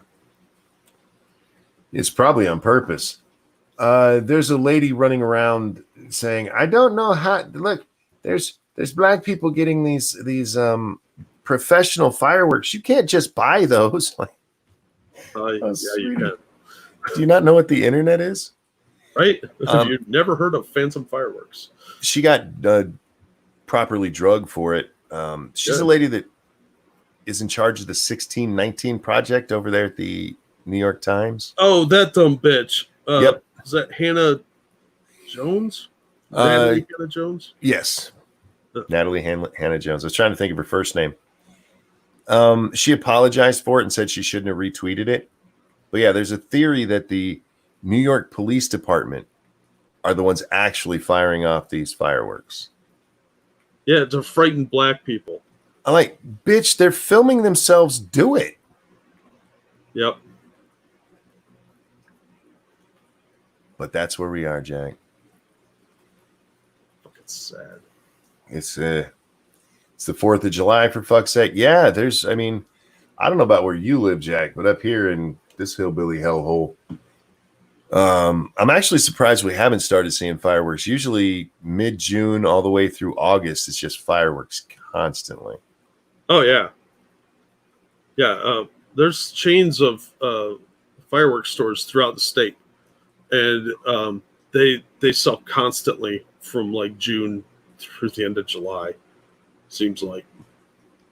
We're not even allowed to have the good ones here. No. Of course, people still get them. The internet is a wonderful thing. Yeah, indeed.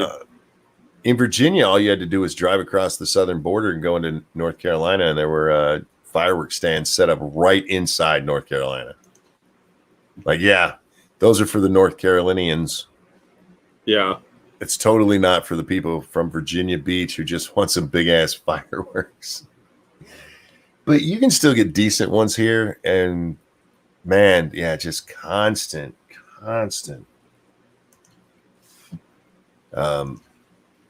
Sadly, there's not going to be any fireworks displays up here this year. Yeah, I don't think we are either. Oh, thank you, Judas Iscariot. According to Dracula 2000, I'm the first vampire for betraying Jesus. Yeah. Thank you, Judas. I like the different stories that play on vampires that come from biblical lore. Like the Masquerade, they go with the... I don't know if they're the ones who invented it because I've heard it elsewhere. But that Cain was the first vampire. Yeah, that's been floating around the occult circles for a long time. Yeah, that one, I like that idea. That's his punishment for killing Abel. Yeah, that supposedly that was the mark of Cain, was vampirism. Yep. And then I've heard the one with Judas before. That's another good one. I mean, if anything's going to make you live as a monster for eternity, killing the Son of God should do it. Yeah. Or, turning him in. Yeah. That's White Wolf lore. It's not just their lore, man. I'm almost positive that they didn't invent that. No, there's a lot of stuff they didn't invent that they've taken from other works and mashed together. Yeah, and that's there's nothing wrong with that. I mean, no, they made it interesting and fun. Jesus Christ, Vampire Hunter. That's a movie.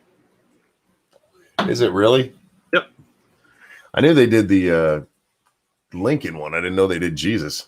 Yeah, that was you can buy it on Amazon, I think, still.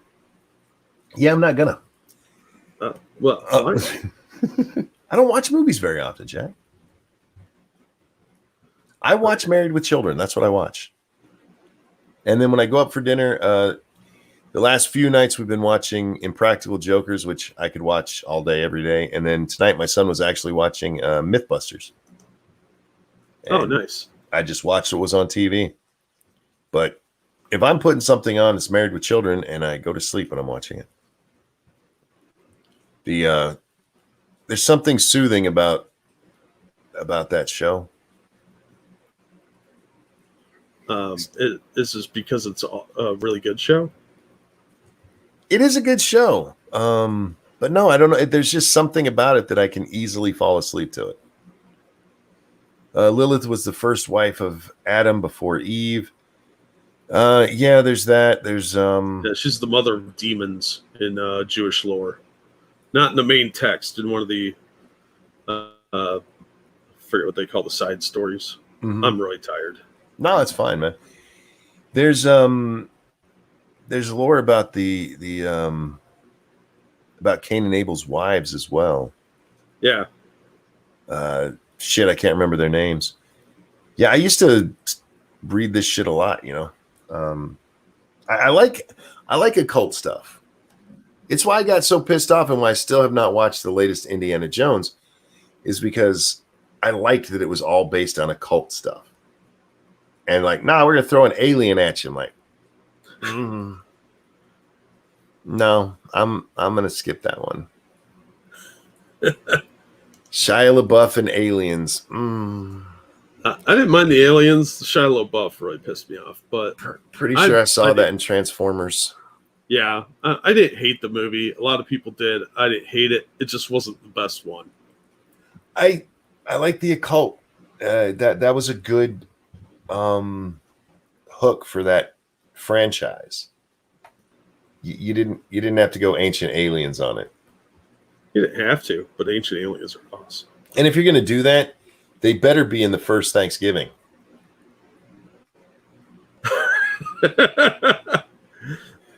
I'm just saying. That's fair. I'm totally down with that. Shia was horrible in the Indiana Jones. I can't stand that little fucker. He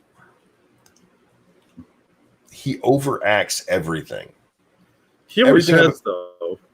He acts like he has got to take a shit and nobody will tell him where the toilet is. I mean, he needs to go now. I never thought of it like that, but you're not wrong. It's how he acts. And you know what? It's fine in one movie. If I watch, I don't mind him in Transformers because that's the first one I really saw him in. But even Transformers 2, I'm like, no, I'm done. That's enough. LaBeouf's best work was drunkenly berating cops while being arrested. Didn't know he did that. Yeah. Oh, yeah. Yeah, that's a classic clip. If you ever get a chance to track that one down. No, but I love Mythbusters, so it was cool to see that he was watching that today. We used to watch it back, when it was actually on and popular and all that. But apparently it's on Hulu now, and so he was watching it on there. And I forgot how much fun that show is. how annoying it is because they drag everything out. It should have only been a half-hour show instead of an hour. Yeah, I don't. There were shows that needed to be an hour long. That was not one of them. Yeah, I mean, so much of it is repeating what you just saw, or them hyping what's coming next. And then you get to the payoff, and it's there for 10 seconds. Like, oh, okay, we're done. But I like the science of it and stuff. And I was talking to my son. Like, I wonder if that inspired kids to get into science. Because that's fun science. It's not. That's blowing shit up science. Yeah. The one we watched tonight, they were actually they did walking on hot coals. Oh, nice. Not Jamie and what's his name, but the other three. Oh, them. That was one of their projects they had to do, and they were all afraid to do it. So they actually went through and scientifically figured out what it would do to your feet. They made these fake feet with heat sensors on it. And they show that as long as you walk just normally, your foot is not on the hot coal long enough to actually burn it. Plus the coals, the underside of them are really hot, but the top side, they did the temperature reading on it, Jack. The underside was 800 plus degrees and the top side was only 200. Wow. Yeah. So there's science behind why you can walk on across hot coals without burning your feet. And so then they all did it and like, look, it worked. Johnny Hellcat, thank you. You got to sew it. Just do it. Oh God, where's the shitter? Yeah. That fucker. I can't watch him. Anyway. It's explosions first, science second. No, they always make sure that everything is as controlled as possible with as much science as possible shoved into it. And sometimes they're like, all right, now let's just blow it up, which is also really cool. I like watching shit blow up. I think every guy does. The one of the shows that he was watching, or one of the episodes, I don't know exactly what they were doing. From what I gather, because I missed the first part of it, they were investigating whether or not dust will actually catch fire, and it will, especially like sawdust or like with a silo, you can have a silo explosion if the dust is in there, isn't cleaned out or gets sparked. So what they did is they took a I think it was a coffee creamer, because that stuff is so dusty, and they put a shit ton of it into this thing, into this hopper, and they put a flare in the top of it, and they used air to blow that shit up past the flare, and they sent a fucking plume of explosion into the air hundreds of feet, Jack. It was gorgeous. And I'm like, I don't know if that serves any scientific purpose, but that's fucking cool. Hell yeah. Advocate says you can use hot cocoa. You can use anything that's a dust. Monkey hasn't seen Goblin Slayer. No, I haven't. Shit blowing up is kind of messy, Monkey. I prefer watching stuff blow up. It doesn't stink as much and less messy. I see what you did there. Cornstarch will do that. Yeah, like I said, there's a lot of them that will. It's interesting to watch that stuff. Mythbusters taught me a lot that I know about science, and surprising amount of it is applicable, especially if you're blowing shit up, man. I feel like that should be the official television show of ISIS. Good morning, Nuts. How you doing, sweetheart? Hey, Nuts. I've not said anything bad about Kansas today. Yeah. Just throwing that out there. I haven't. I've been good. What else is going on, Jack? Oh my, what time is it? Oh, yeah, we got about 20 minutes left. Let's see. Is there anything else? Oh, this was kind of cool. Did you see Michael Keaton might be coming back as Batman for the Flash movie? That would be cool. I liked Michael Keaton. I think that they should do a Batman Beyond movie with him. This is going to be. There's talk that he could actually, because of this, be pulled into more of the universe. This is a time travel multiverse movie, apparently. But because of this, he might also come to some of the DC shows. Oh, that'd be interesting. Like, he could be Batman in Batwoman. Yeah. He's a little old for that, but whatever. I liked him. I think he's a good actor. So, well, if for the most part they keep him as Batman, the age thing won't be as big a deal. Yeah, because you're only catching the bottom of his face, and you can use some concealer on that. Keaton was the best Batman. Keaton was. I liked Keaton the best as. I like him as the best Bruce Wayne. Best Batman. I don't know if I've seen the best Batman yet. Adam West. And I'm sticking by that.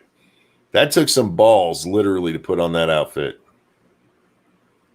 And some of the things he did, some of the dancing and stuff. Oh, wow. Well, it was a comedy show. Yeah, but it won I think an Emmy for that. The best Batman, definitely Adam West. I think Val Kilmer, size-wise, was a good choice. But he's got that weird duck mouth. Yeah. Which I've never seen on Batman, so... Batwoman is concentrated garbage. How dare you? Well, I didn't say it was good. I said they're going to bring Keaton to it. I'm just throwing that out there. Yeah, where's this at?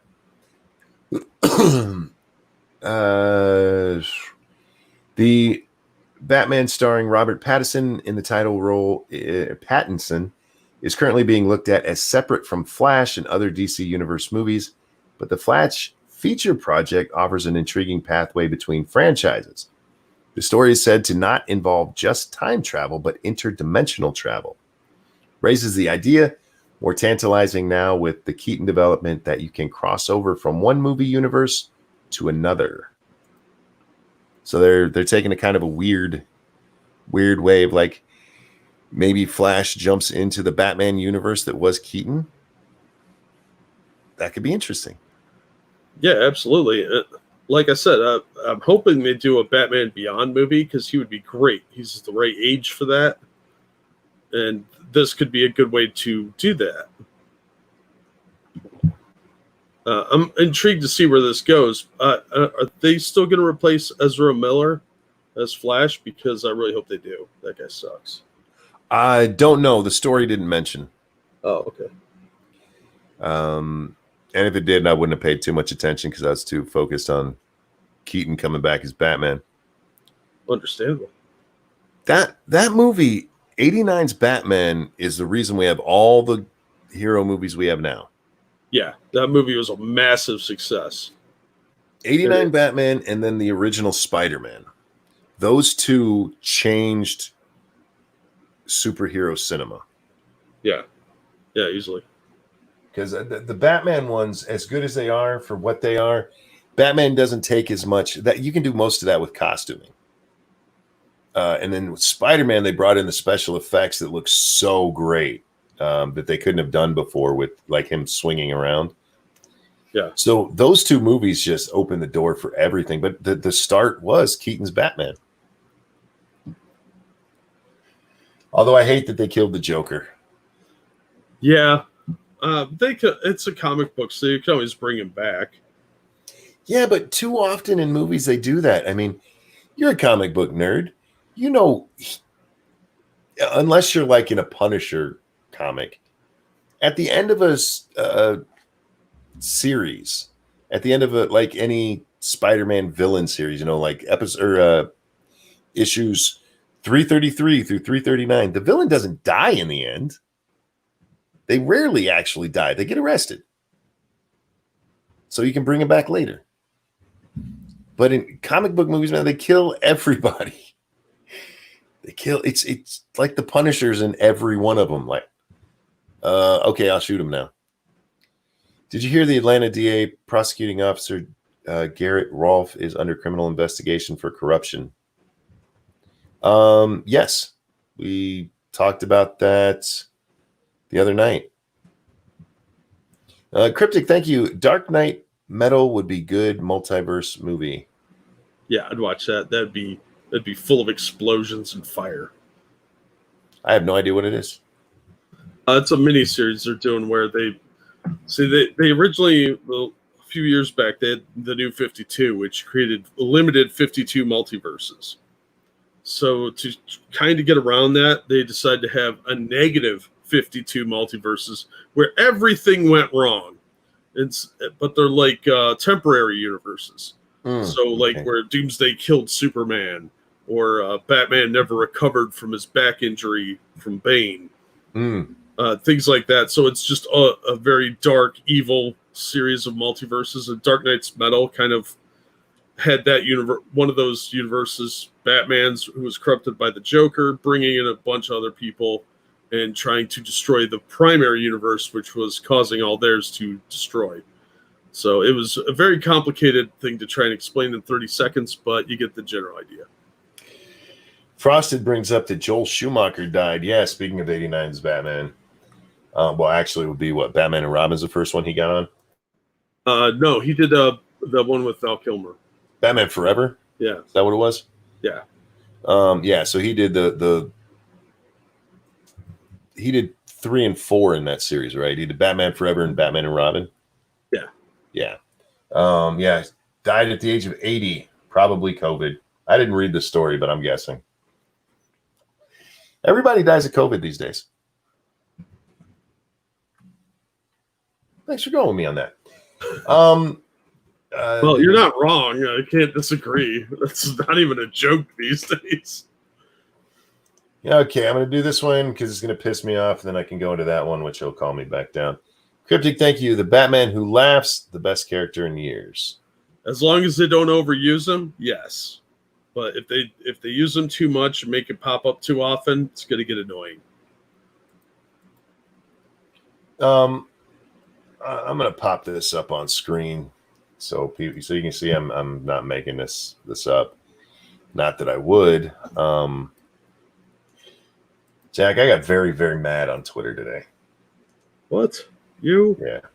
Real quick, Nostradamus, thank you so much. I predict that things will happen with a person name starting with President. Something will happen. His name will be Hester or some shit. Thank you so much, Nostradamus. Good job, as always, sir, with your predictions.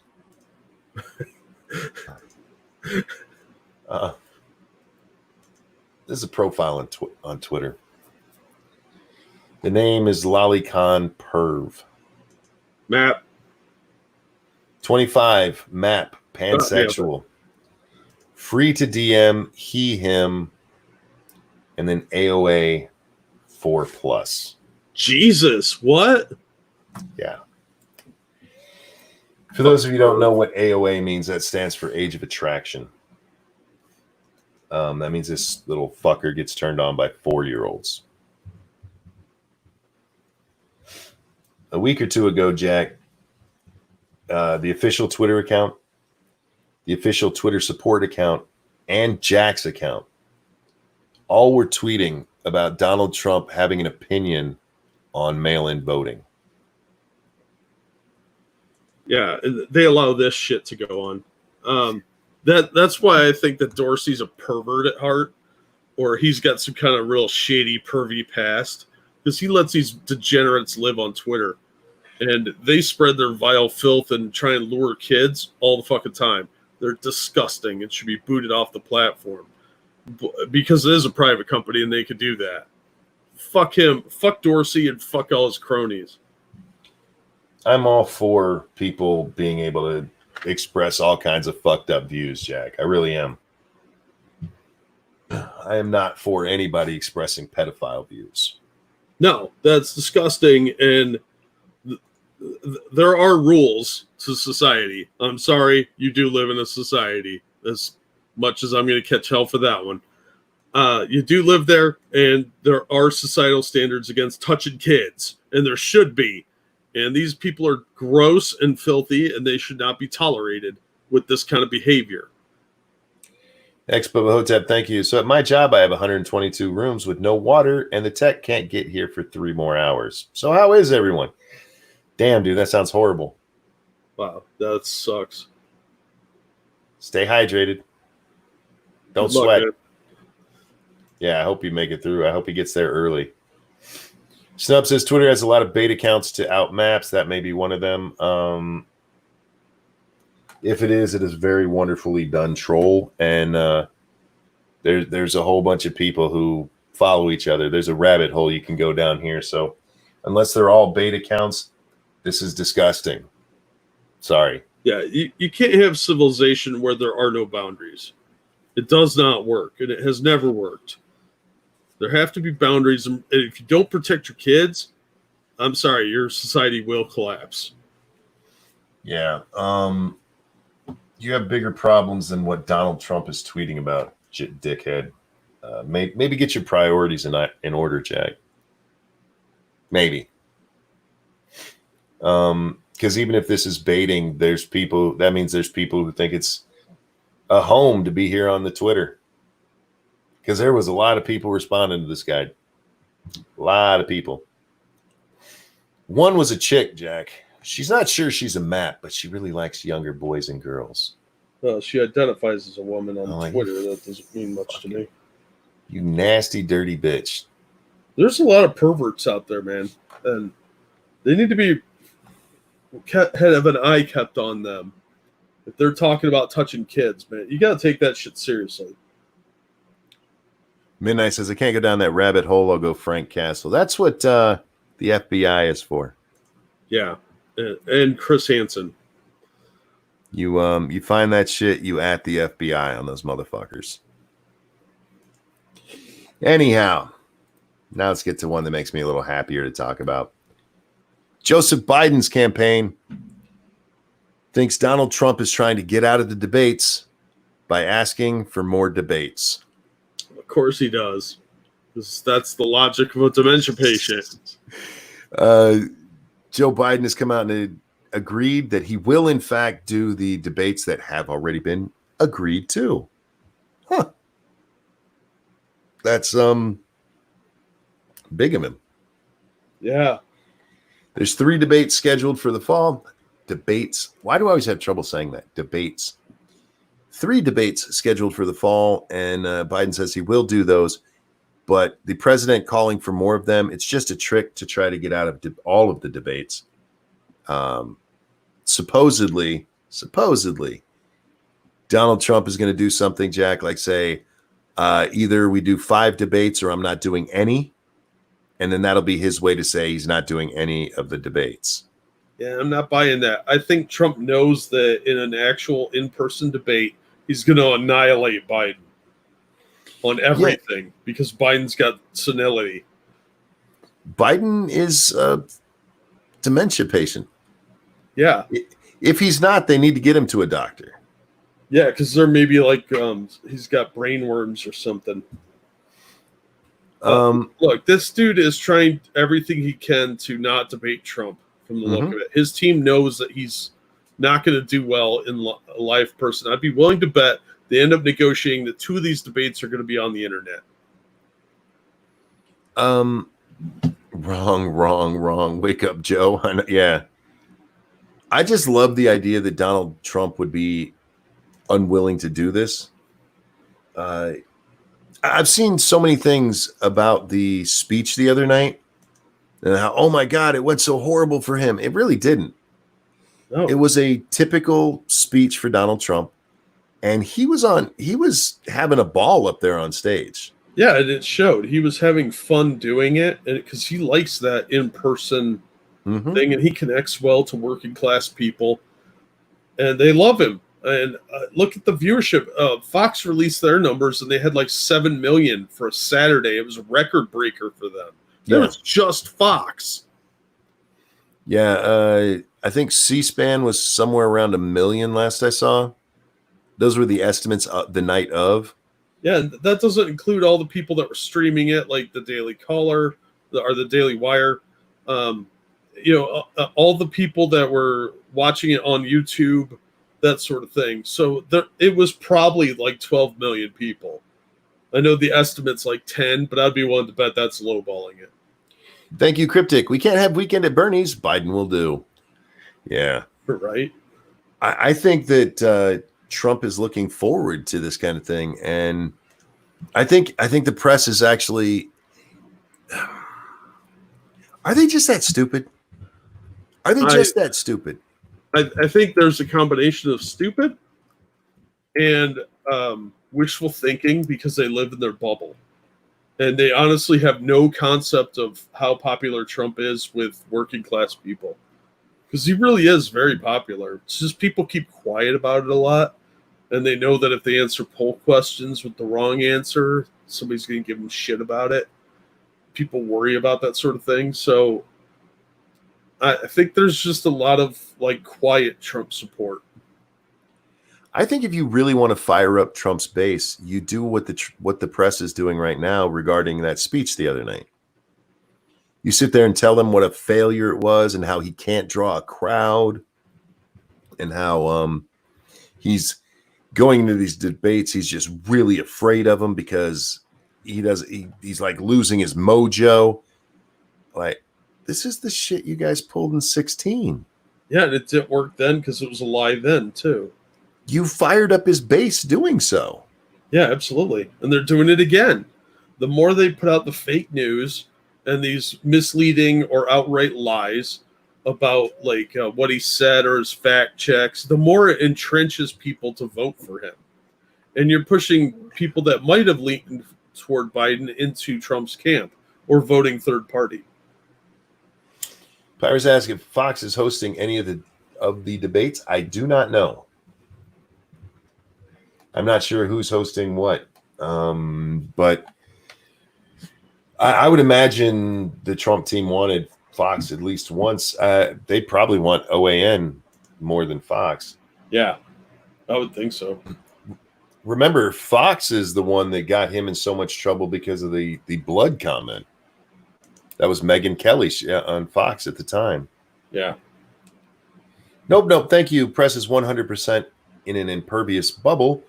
Also in the debates, I bet Trump jumps topics over and over and just sits back and watches the wheels not turn.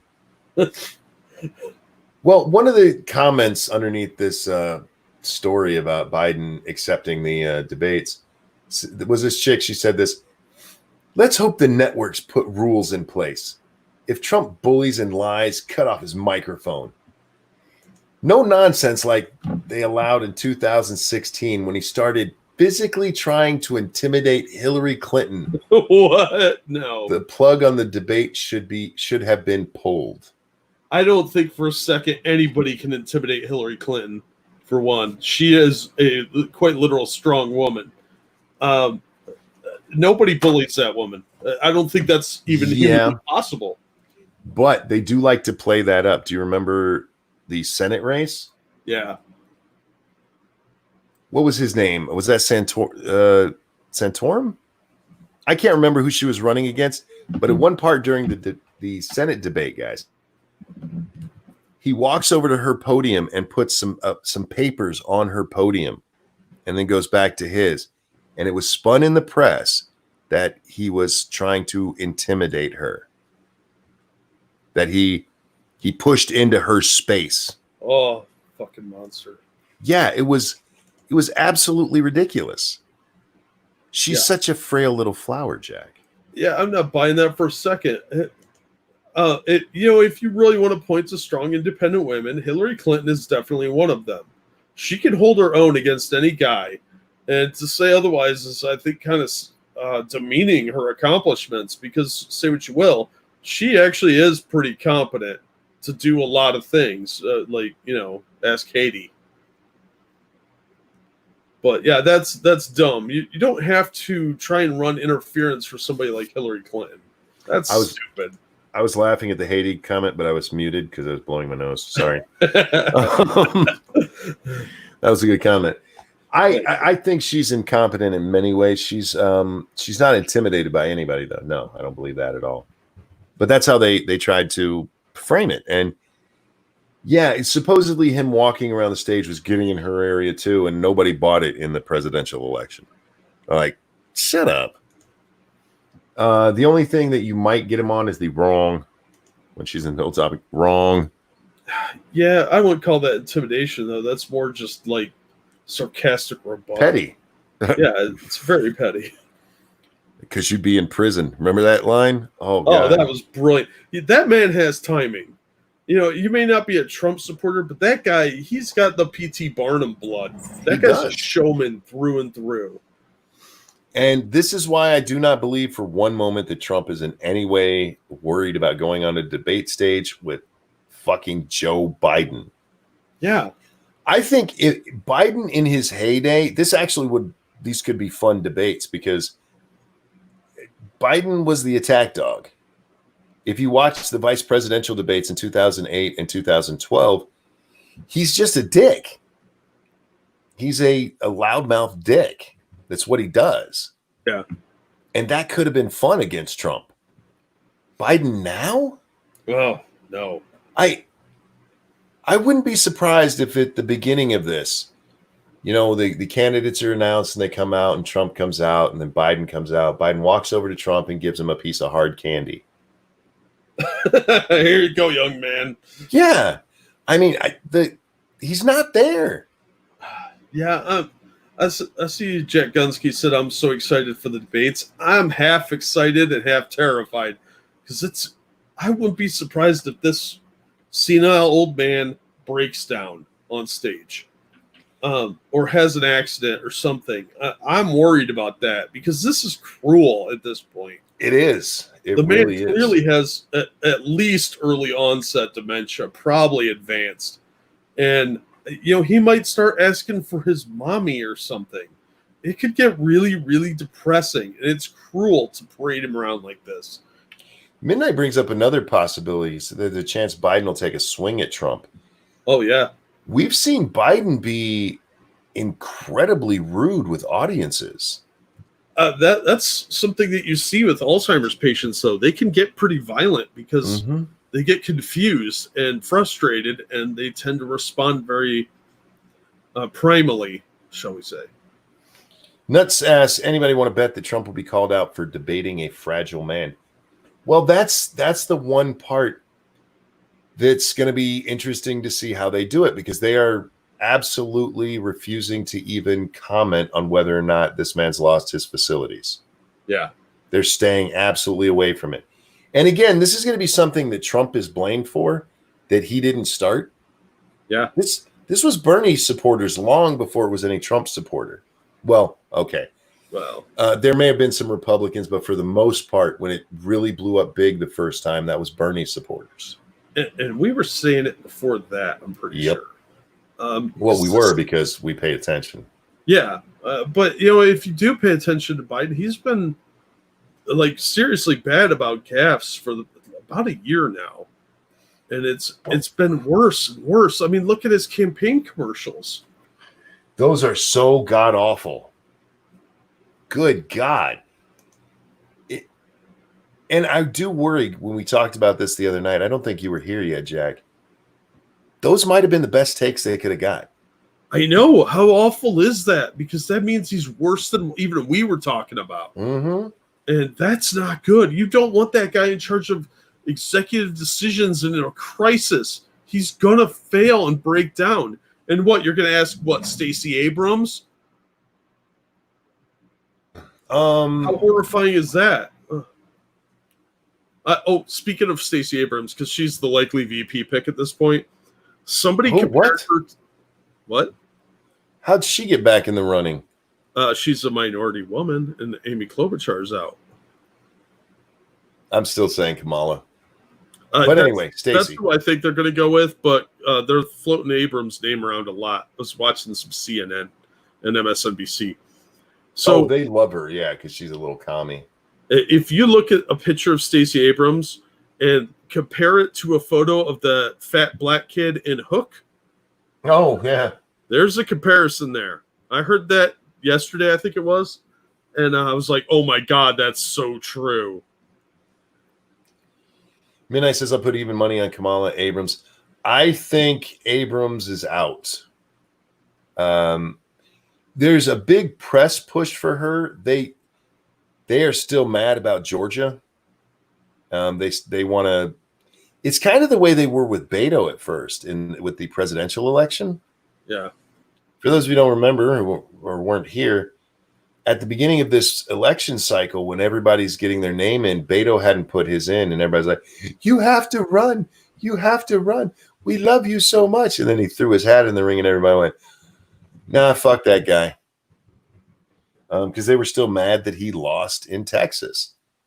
And not mad at him, mad at Republicans for him losing in Texas because they spent a shit ton of money, a lot of it from out of state, to try to get him elected and to beat Ted Cruz. There's a lot of that with Stacey Abrams. There's nothing she brings to the table other than being a black woman. And if you're comparing them, Kamala's a lot more accomplished than she is. Kamala has a better name recognition than she does, just from running for president. She didn't make it to the first primary, but she ran. She was up on the debate stage. So she's got a little more, I hope he goes with somebody like Maxine Waters. I think that would be awesome. Well, that'd be funny. That would be amazing. I'm still got my fingers crossed for Warren, but I don't think it's going to be Kamala because of her history with locking up black people. I think right now they think she would get a pass for it. I don't know, man. I'm on the fence on that one. I don't think it would work. I'm watching the way Kamala is running things and the way she is responding. She is saying all the right things to be his pick going forward. That's true. She has been a little more professional in the media. Mm-hmm. I've followed her since before she even ran for president because I find her to be hilarious. She's a fucking moron. She's a smart moron, if that makes sense. Yeah. She'll say something stupid, and it's stupid. It's kind of like the Sean King thing. Are there European depictions of Jesus? Sure. Is Sean King the one who should be talking about misidentified race? Probably not. And that's how it is with Kamala right now. Is there problems with police brutality? Yeah, probably. Is Kamala the one who should be talking about that? Probably not. Are cops getting off too easy? Probably. Is she the one should be talking about? No. You got a record there, Kamala. But it's not a good one. No, it's not. And I just think that if she's not actually in the running, she's playing for something here. She might be trying for AG. Oh yeah, some kind of cabinet position. Yeah. Remember, all of those people made deals with Biden. We don't know that, but we know all of them made deals with Biden to drop out of the race. Now, we don't know that Kamala did, but for reasons nobody else can figure out, Kamala comes out and endorses him when there was really no reason for her to do it at that time. She'd been sitting on her endorsement for months, and just out of the blue, at the same time, Klobuchar and what's his name? South Bend Mayor Pete Buttigieg. Buttigieg, yes. They both drop out because of phone calls with Joe Biden. And then suddenly, with Warren and Sanders still in the race, out of the blue, Kamala comes out and endorses Joe. Like, well, that's some weird timing. We know there were calls and there were probably deals made with Klobuchar and Mayor Pete, which leads me to believe that there was probably a deal made with Kamala. And if it's not for VP, then it's almost assuredly for justice. Gay Mayor Pete. Yeah. Little Alfred E. Newman looking ferret motherfucker. Right? Circus sent me a picture comparison. He's right. Stacey Abrams is in fact Diane Abbott. Oh, yeah. I'm horrified by that because they're both that little black kid in Hook now. They even got the same gap in their teeth, don't they? It looks that way. Yeah. Thank you for the nightmares, Circus. Much appreciated. Don't forget, guys, we're brought to you by you. Hit the like button, hit the share button. Jack, what's your channel that's almost at 900? Oh, that is my Roll for Sandy channel. I'll drop a link in the chat right now. Roll for Sandy, guys. Go subscribe. This is where he does game unboxings, and we're not talking video games, like old school games. Check it out. It's a lot of fun. Go help him get to 1,000, you guys. But the other thing they can do, Jack, is throw money at us. That's true. Throw it as hard as you want to. We'll take the pain. Give me money. You got $10. Nico makes a good point. It's pretty late in the game to be picking your VP. This should have been done by now. I'm trying to think of when the convention is, because it's usually maybe a month or so out from that. It's after you win your nomination, before you go into the convention. And Joe's got the luxury of extra time here. The weird part about it is he announced publicly that he had told Bernie Sanders privately that he was already starting his picks. And that's been, what, 3 months ago? Yeah, it's been a while. But so that's the weird part about it to me. Well, Go he ahead, may I'm have sorry. forgotten. But wasn't there the convention supposed to be in like July? July or August, somewhere around there. I can't remember the dates. Yeah, well, that's still creeping up. I don't know, man. They should probably had this hammered out by now. Got to have it done before you go into the convention, because you got to tell these people who they're voting for. Yeah. And like Scribe has pointed out many times, in the way he looks at that, I look at it, you got to tell him who you're voting for VP. And he looks at it like, you got to tell me who I'm voting for president, because I don't think Biden's actually going to make it. And I can see that argument. He's not wrong. They're not vetting VP. They're vetting his replacement. Well, there's that too. That's what I was getting at with Scribble's remark there. I know you'd already typed that. I'm just, sometimes when I read something that is about what we just mentioned, I have to do that. So I'm not like, hey, dumbass. That's not what I'm saying. I hope you understand that. Frosted made a good point. Biden might wait till after the first debate to announce his VP so everyone forgets about how bad his performance was. They won't do the debates until after the conventions. So, yeah, but it's an interesting theory. I like it. It wouldn't surprise me if they tried some bullshit like that. Because remember, they will have a VP debate too. Oh, Matt has said the convention's not till August 17th. Okay, yeah, that's still 2 months away. It's time. Yeah, you got to announce. He's got to be announcing here within the next 2 weeks. Yeah, that's still late as hell to do that in August. I know that's probably about right, but that seems really late. Nico says Warren has been doing a lot of fundraising for Biden. She may be, but she is not going to be VP. I so want her to be, though, because if he picks her, I will be happy as fuck. Don't get me wrong.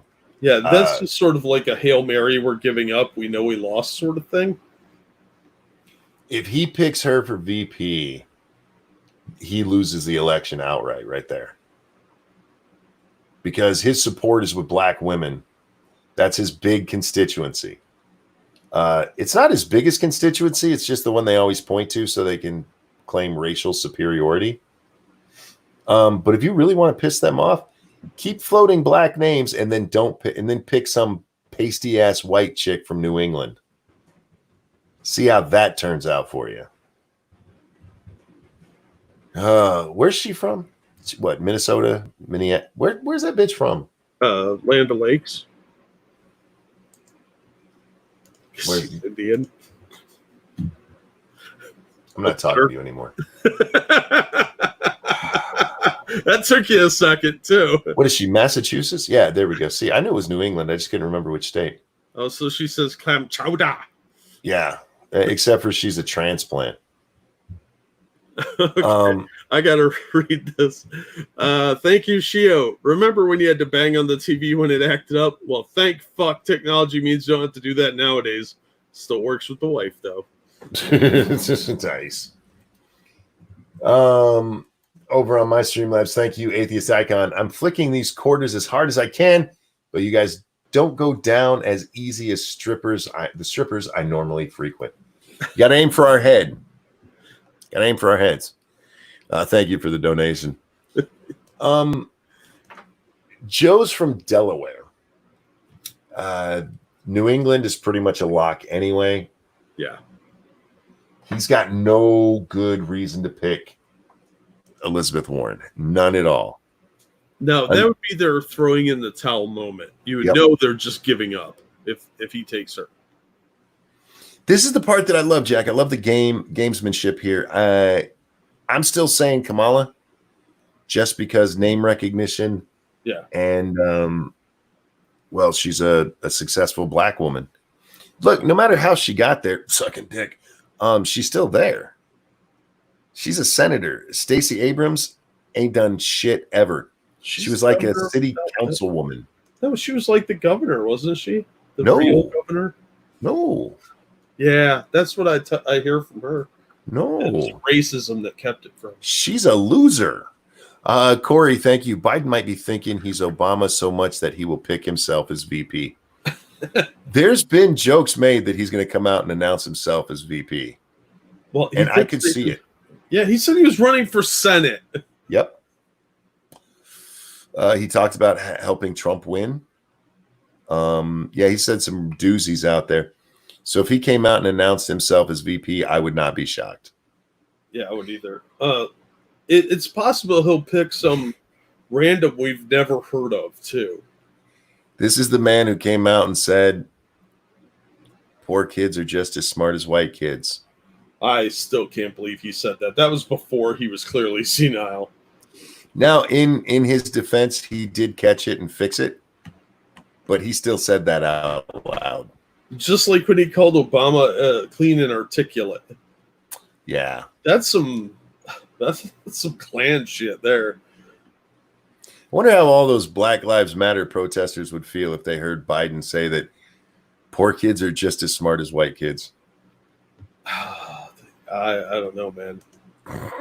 He's probably gonna pick somebody that's black, or maybe Latino. But I would be willing to bet there's a possibility that he picks someone that we have never heard of. I'm trying to think of anywhere. I think her name is Demings down there in Florida. She's only a House member, though. Yeah. Chicago Mike, thank you so much. He's going to pick AOC until he finds out she's too young. Yeah, he can't even pick her if he wanted to. She couldn't be president. There's Demings down there. She could be a decent choice, and that could help with Florida, which is going to be a toss-up state again. I don't know. He needs to do it soon. I would bet it's within the next 2 weeks. By the end of the month, I would expect we know. What's today? Let me see how much time I just gave myself.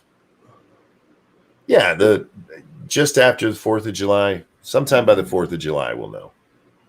I'm gonna go dark horse on here and say that you know who he's really gonna pick. It's gonna look like Kamala Harris. He's gonna pick Frederica Wilson. Who's that? The bitch with the stupid hats from Florida. Oh yeah. Now I could actually see that. The problem is most of the people from with any kind of name recognition are from states he doesn't need help with. Yeah. So, but that's why Frederica Wilson would be a good choice. She's from Florida. Mm-hmm. That's a swing state. She wears silly hats, and everybody likes hats. I got nothing else beyond that. She's fucking nuts. Yeah, she is. Or what about that dude that said that Guam would flip over? Oh, Johnson in Georgia. Yeah, see, he's from the South. He needs southern states. Viking says Barack could technically be VP for 2 years. No, he can't. He can't serve as president. He served 2 full terms. You can only do the VP thing on the front end. Like if you're the vice president and 2 years in, the president gets shot, the last 2 years don't count towards your 8 years. So that's what Biden's team said. She wears hats. Everyone likes hats. But Johnson isn't a woman. That's true, Raman. He can't do it. The names that keep getting floated out there, Warren has no business on that list. A lot of these people have no business being on that list. That hasn't stopped them yet. You know, I can't tell who I'd rather have on there just for the humor value, guys, not for actual political leanings. Warren or Abrams? For comedy value, Abrams. Warren would just be there thrown in the towel. It'll be funny in its own way, but it won't be as funny as Abrams because that bitch is nuts. What about Nancy Pelosi? Nope, she's not interested. Yeah, she's got her Skeletor hands on the rung of power as it is. She's pretty happy being speaker. Speaker's not a bad job. You get bonus pay. You're third in line. Yeah. Gamer of Lean, thank you. Saw a news article finally call Warren white. Yeah, she's a honky. That's been confirmed. I still can't believe she released that DNA result. I know, that was so dumb. It's amazing. She's already third in line. Yep, that's why you don't see Trump and Pence together very often. Yeah. Because if something happens to one of them, they need to get that replaced before third in line comes to be an issue. Right. Oh, Sean brings up an interesting idea. What if he picks Roz from CHAZ? Not a woman. Well, he's got long dreadlock hair. Biden might want to sniff him anyway. It's possible. I mean, whoever it is has to use a good shampoo, like Head and Shoulders or something scented. That'll lock in their nomination. Disasteroid says the past 2 elections, the opposition is laughably unelectable. It's like they want Don in the place. Hillary was electable. She could have been elected. She couldn't have been elected against Donald Trump. I think if Jeb Bush was up there, Hillary probably would have won. I think Marco, because he turned out to be such a pussy, Hillary would have won. I'm trying to remember who all ran. I think most of them would have been, they suffer from what Republicans suffer from, which is the one thing that scares Democrats about Trump. Trump doesn't give a fuck. Trump will say if Trump loses, he goes back to being a billionaire. Right. It's a rough life. Yeah. Like, all right, I'm going golfing every day now. Yeah, he could go give a speaking tour and still draw the same kind of crowds he's got now. Mm-hmm. I don't know, man. There's a lot of crazy stuff that's gonna go on in this race, and the debates are going to be the best part. Mm-hmm. My concern is that somehow Hillary's going to sneak into this. Would she have beat Cruz? Yes, actually, she would have. Because the media would have painted Cruz as a far right-wing radical with probably racist tendencies, and Ted would answer back and give good answers that wouldn't get press. Because he's boring. Yeah, he's not. Ted can do some fun stuff. I've seen him give good debate performances where he's, engaged and funny. But he doesn't have that Trump, I don't give a fuck. And against Hillary, that's what you needed. She was a shitty. Now, I think Trump was beatable, just not with Hillary. Yeah. It's a weird cycle. Well, and Hillary went about it all wrong. She didn't campaign in states that would get her electoral votes. Yeah. She went and campaigned in safe areas. So, well, she was dying, so yeah. I don't want to say we should have an upper limit on this stuff, but I feel like they should at least have to complete a physical. That would probably be a good idea. At least have to walk like the length of an airport one time. Yeah, that would probably not be a bad idea. That's the other problem is that both the candidates are pretty old. Yeah. But at least Trump seems to have all his faculties. And he's apparently got a decent passing physical. I don't think they could say the same about Biden. He doesn't get around well. I mean, have you seen him shuffling around? Mm-hmm. And the way he talks, he's clearly got dementia of some kind or Alzheimer's. Well, that was a great moment in the Trump speech when he did the water, because they'd making out, oh my God, he's sick. So he drinks this water with one hand twice and then throws it away. I don't think Biden could do something like that. I don't think he has it in him. I don't think. Now, if he got mad and threw it, sure.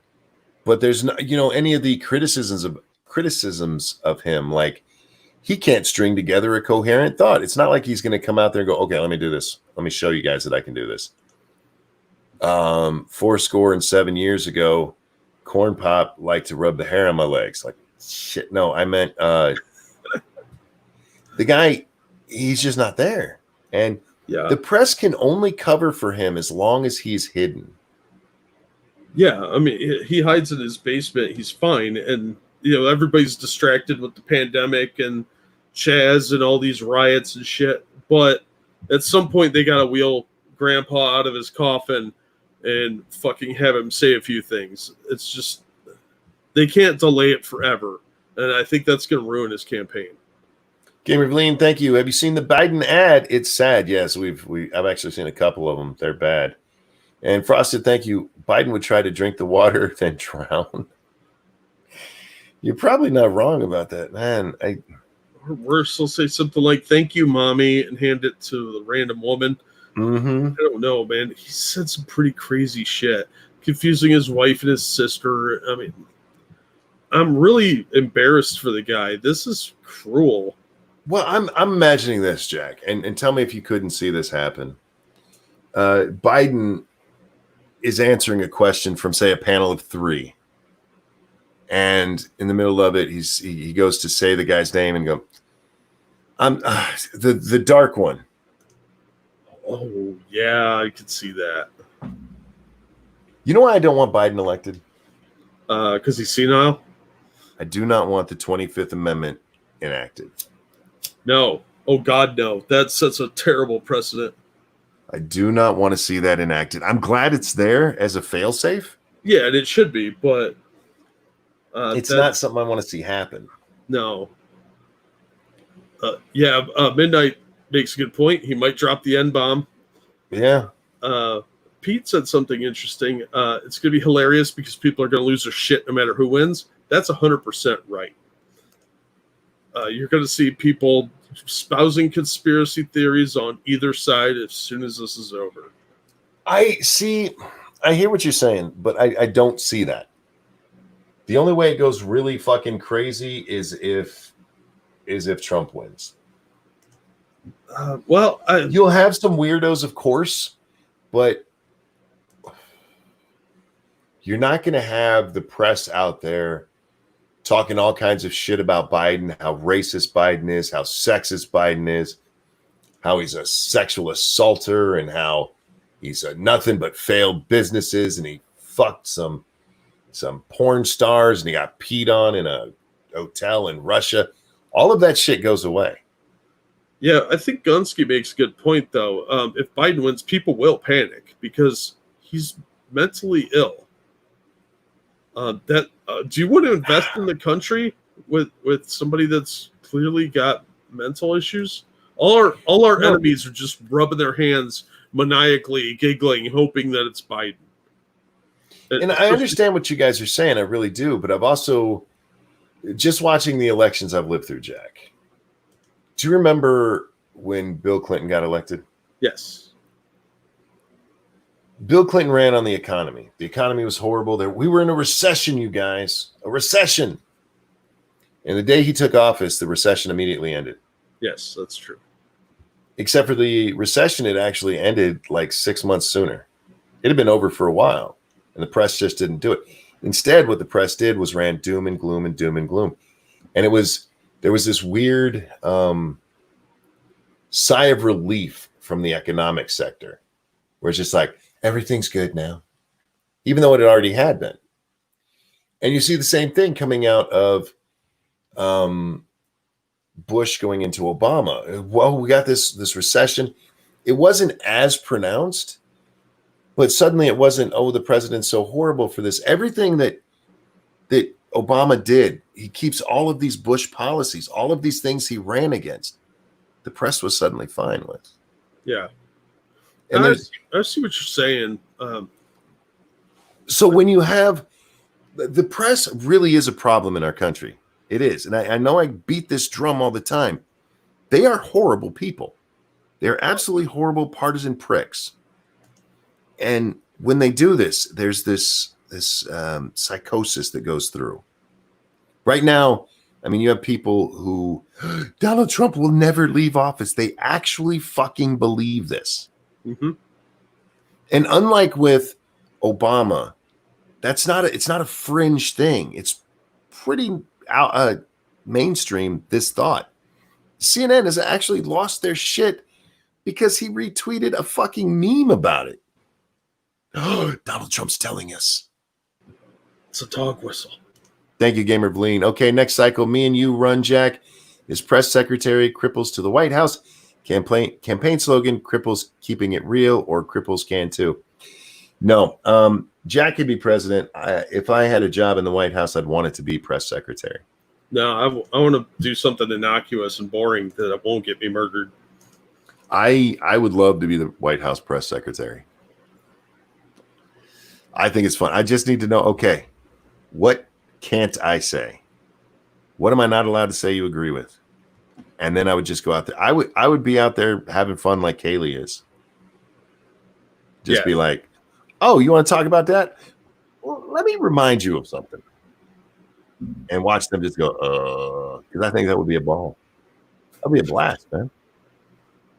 Yeah, but I think I understand what you're saying, and I mostly agree with you, but I think there will be people losing their shit. It'll just be worse if Trump wins. I think if Trump wins, you're going to see actual rioting. Yeah, mostly in California and the West Coast in general. Maybe Mexico. Yeah, you're going to see these idiots burn down their own cities again. I hope they kept some kindling. No, they don't. They're not savers, monkeys. All right, guys, we're going to wrap up there. How do I want to do this? Jack, remind the people of the channel you were just talking about a moment ago. That's been several moments now. Your channel what's it at? 800 and... Thanks to these lovely viewers, 829. 829, guys. Let's push him to 1,000 over there on Roll for Sanity. Roll for Sanity, his unboxing channel. Go watch it. Damn it. But yeah, I want to push this, guys. You guys were so helpful to me in getting my game channel to 1,000. Help Jack get his channel to 1,000 there, you guys. Thank you so much for hanging out with us. Thank you for the donations. You guys are fucking amazing, and I love you for it. Jack, anything you want to show? Yeah, I'll throw some links to my latest videos in the chat. Thank you guys for the donations and the support. You guys are amazing. I really do appreciate it. I'm not doing a game stream after this, guys. My fat ass is going to bed. So watch tomorrow, because I can stream during the day as long as we're not having storms like we had all day today. I was so upset, Jack. I was up and ready to go, and my satellite cut out. I'm like, what the fuck? And I look outside, and then I hear, oh. That's not good. Satellite does not get along well with storm. So hopefully the skies will be clearer. If they are, yeah, look for a game stream sometime tomorrow over on Ranting Monkey Games. Wow, that was gay. I take that back. Over there on Ranting Monkey Games, bitches. It's a little better. And then at 9 Sanders pushing. over there on the Ranting Monkey Games, at least you get the bread. I should do a whole video, just a whole commercial of Bernie Sanders supporting my game show. Yes, game channel. You absolutely should. Gamer Lean, thank you. Wait, Monk can't be pressed standing at the podium. They can make it so I have a chair there. Cripple access, y'all. But tonight, 9 p.m. Eastern, over on Scribe Light's channel for Lords of the Night. Come hang out. Always a good time. Speaking of a good time, guys, thanks for joining us for this one, Jack. Always a pleasure, my friend. Always a good time, man.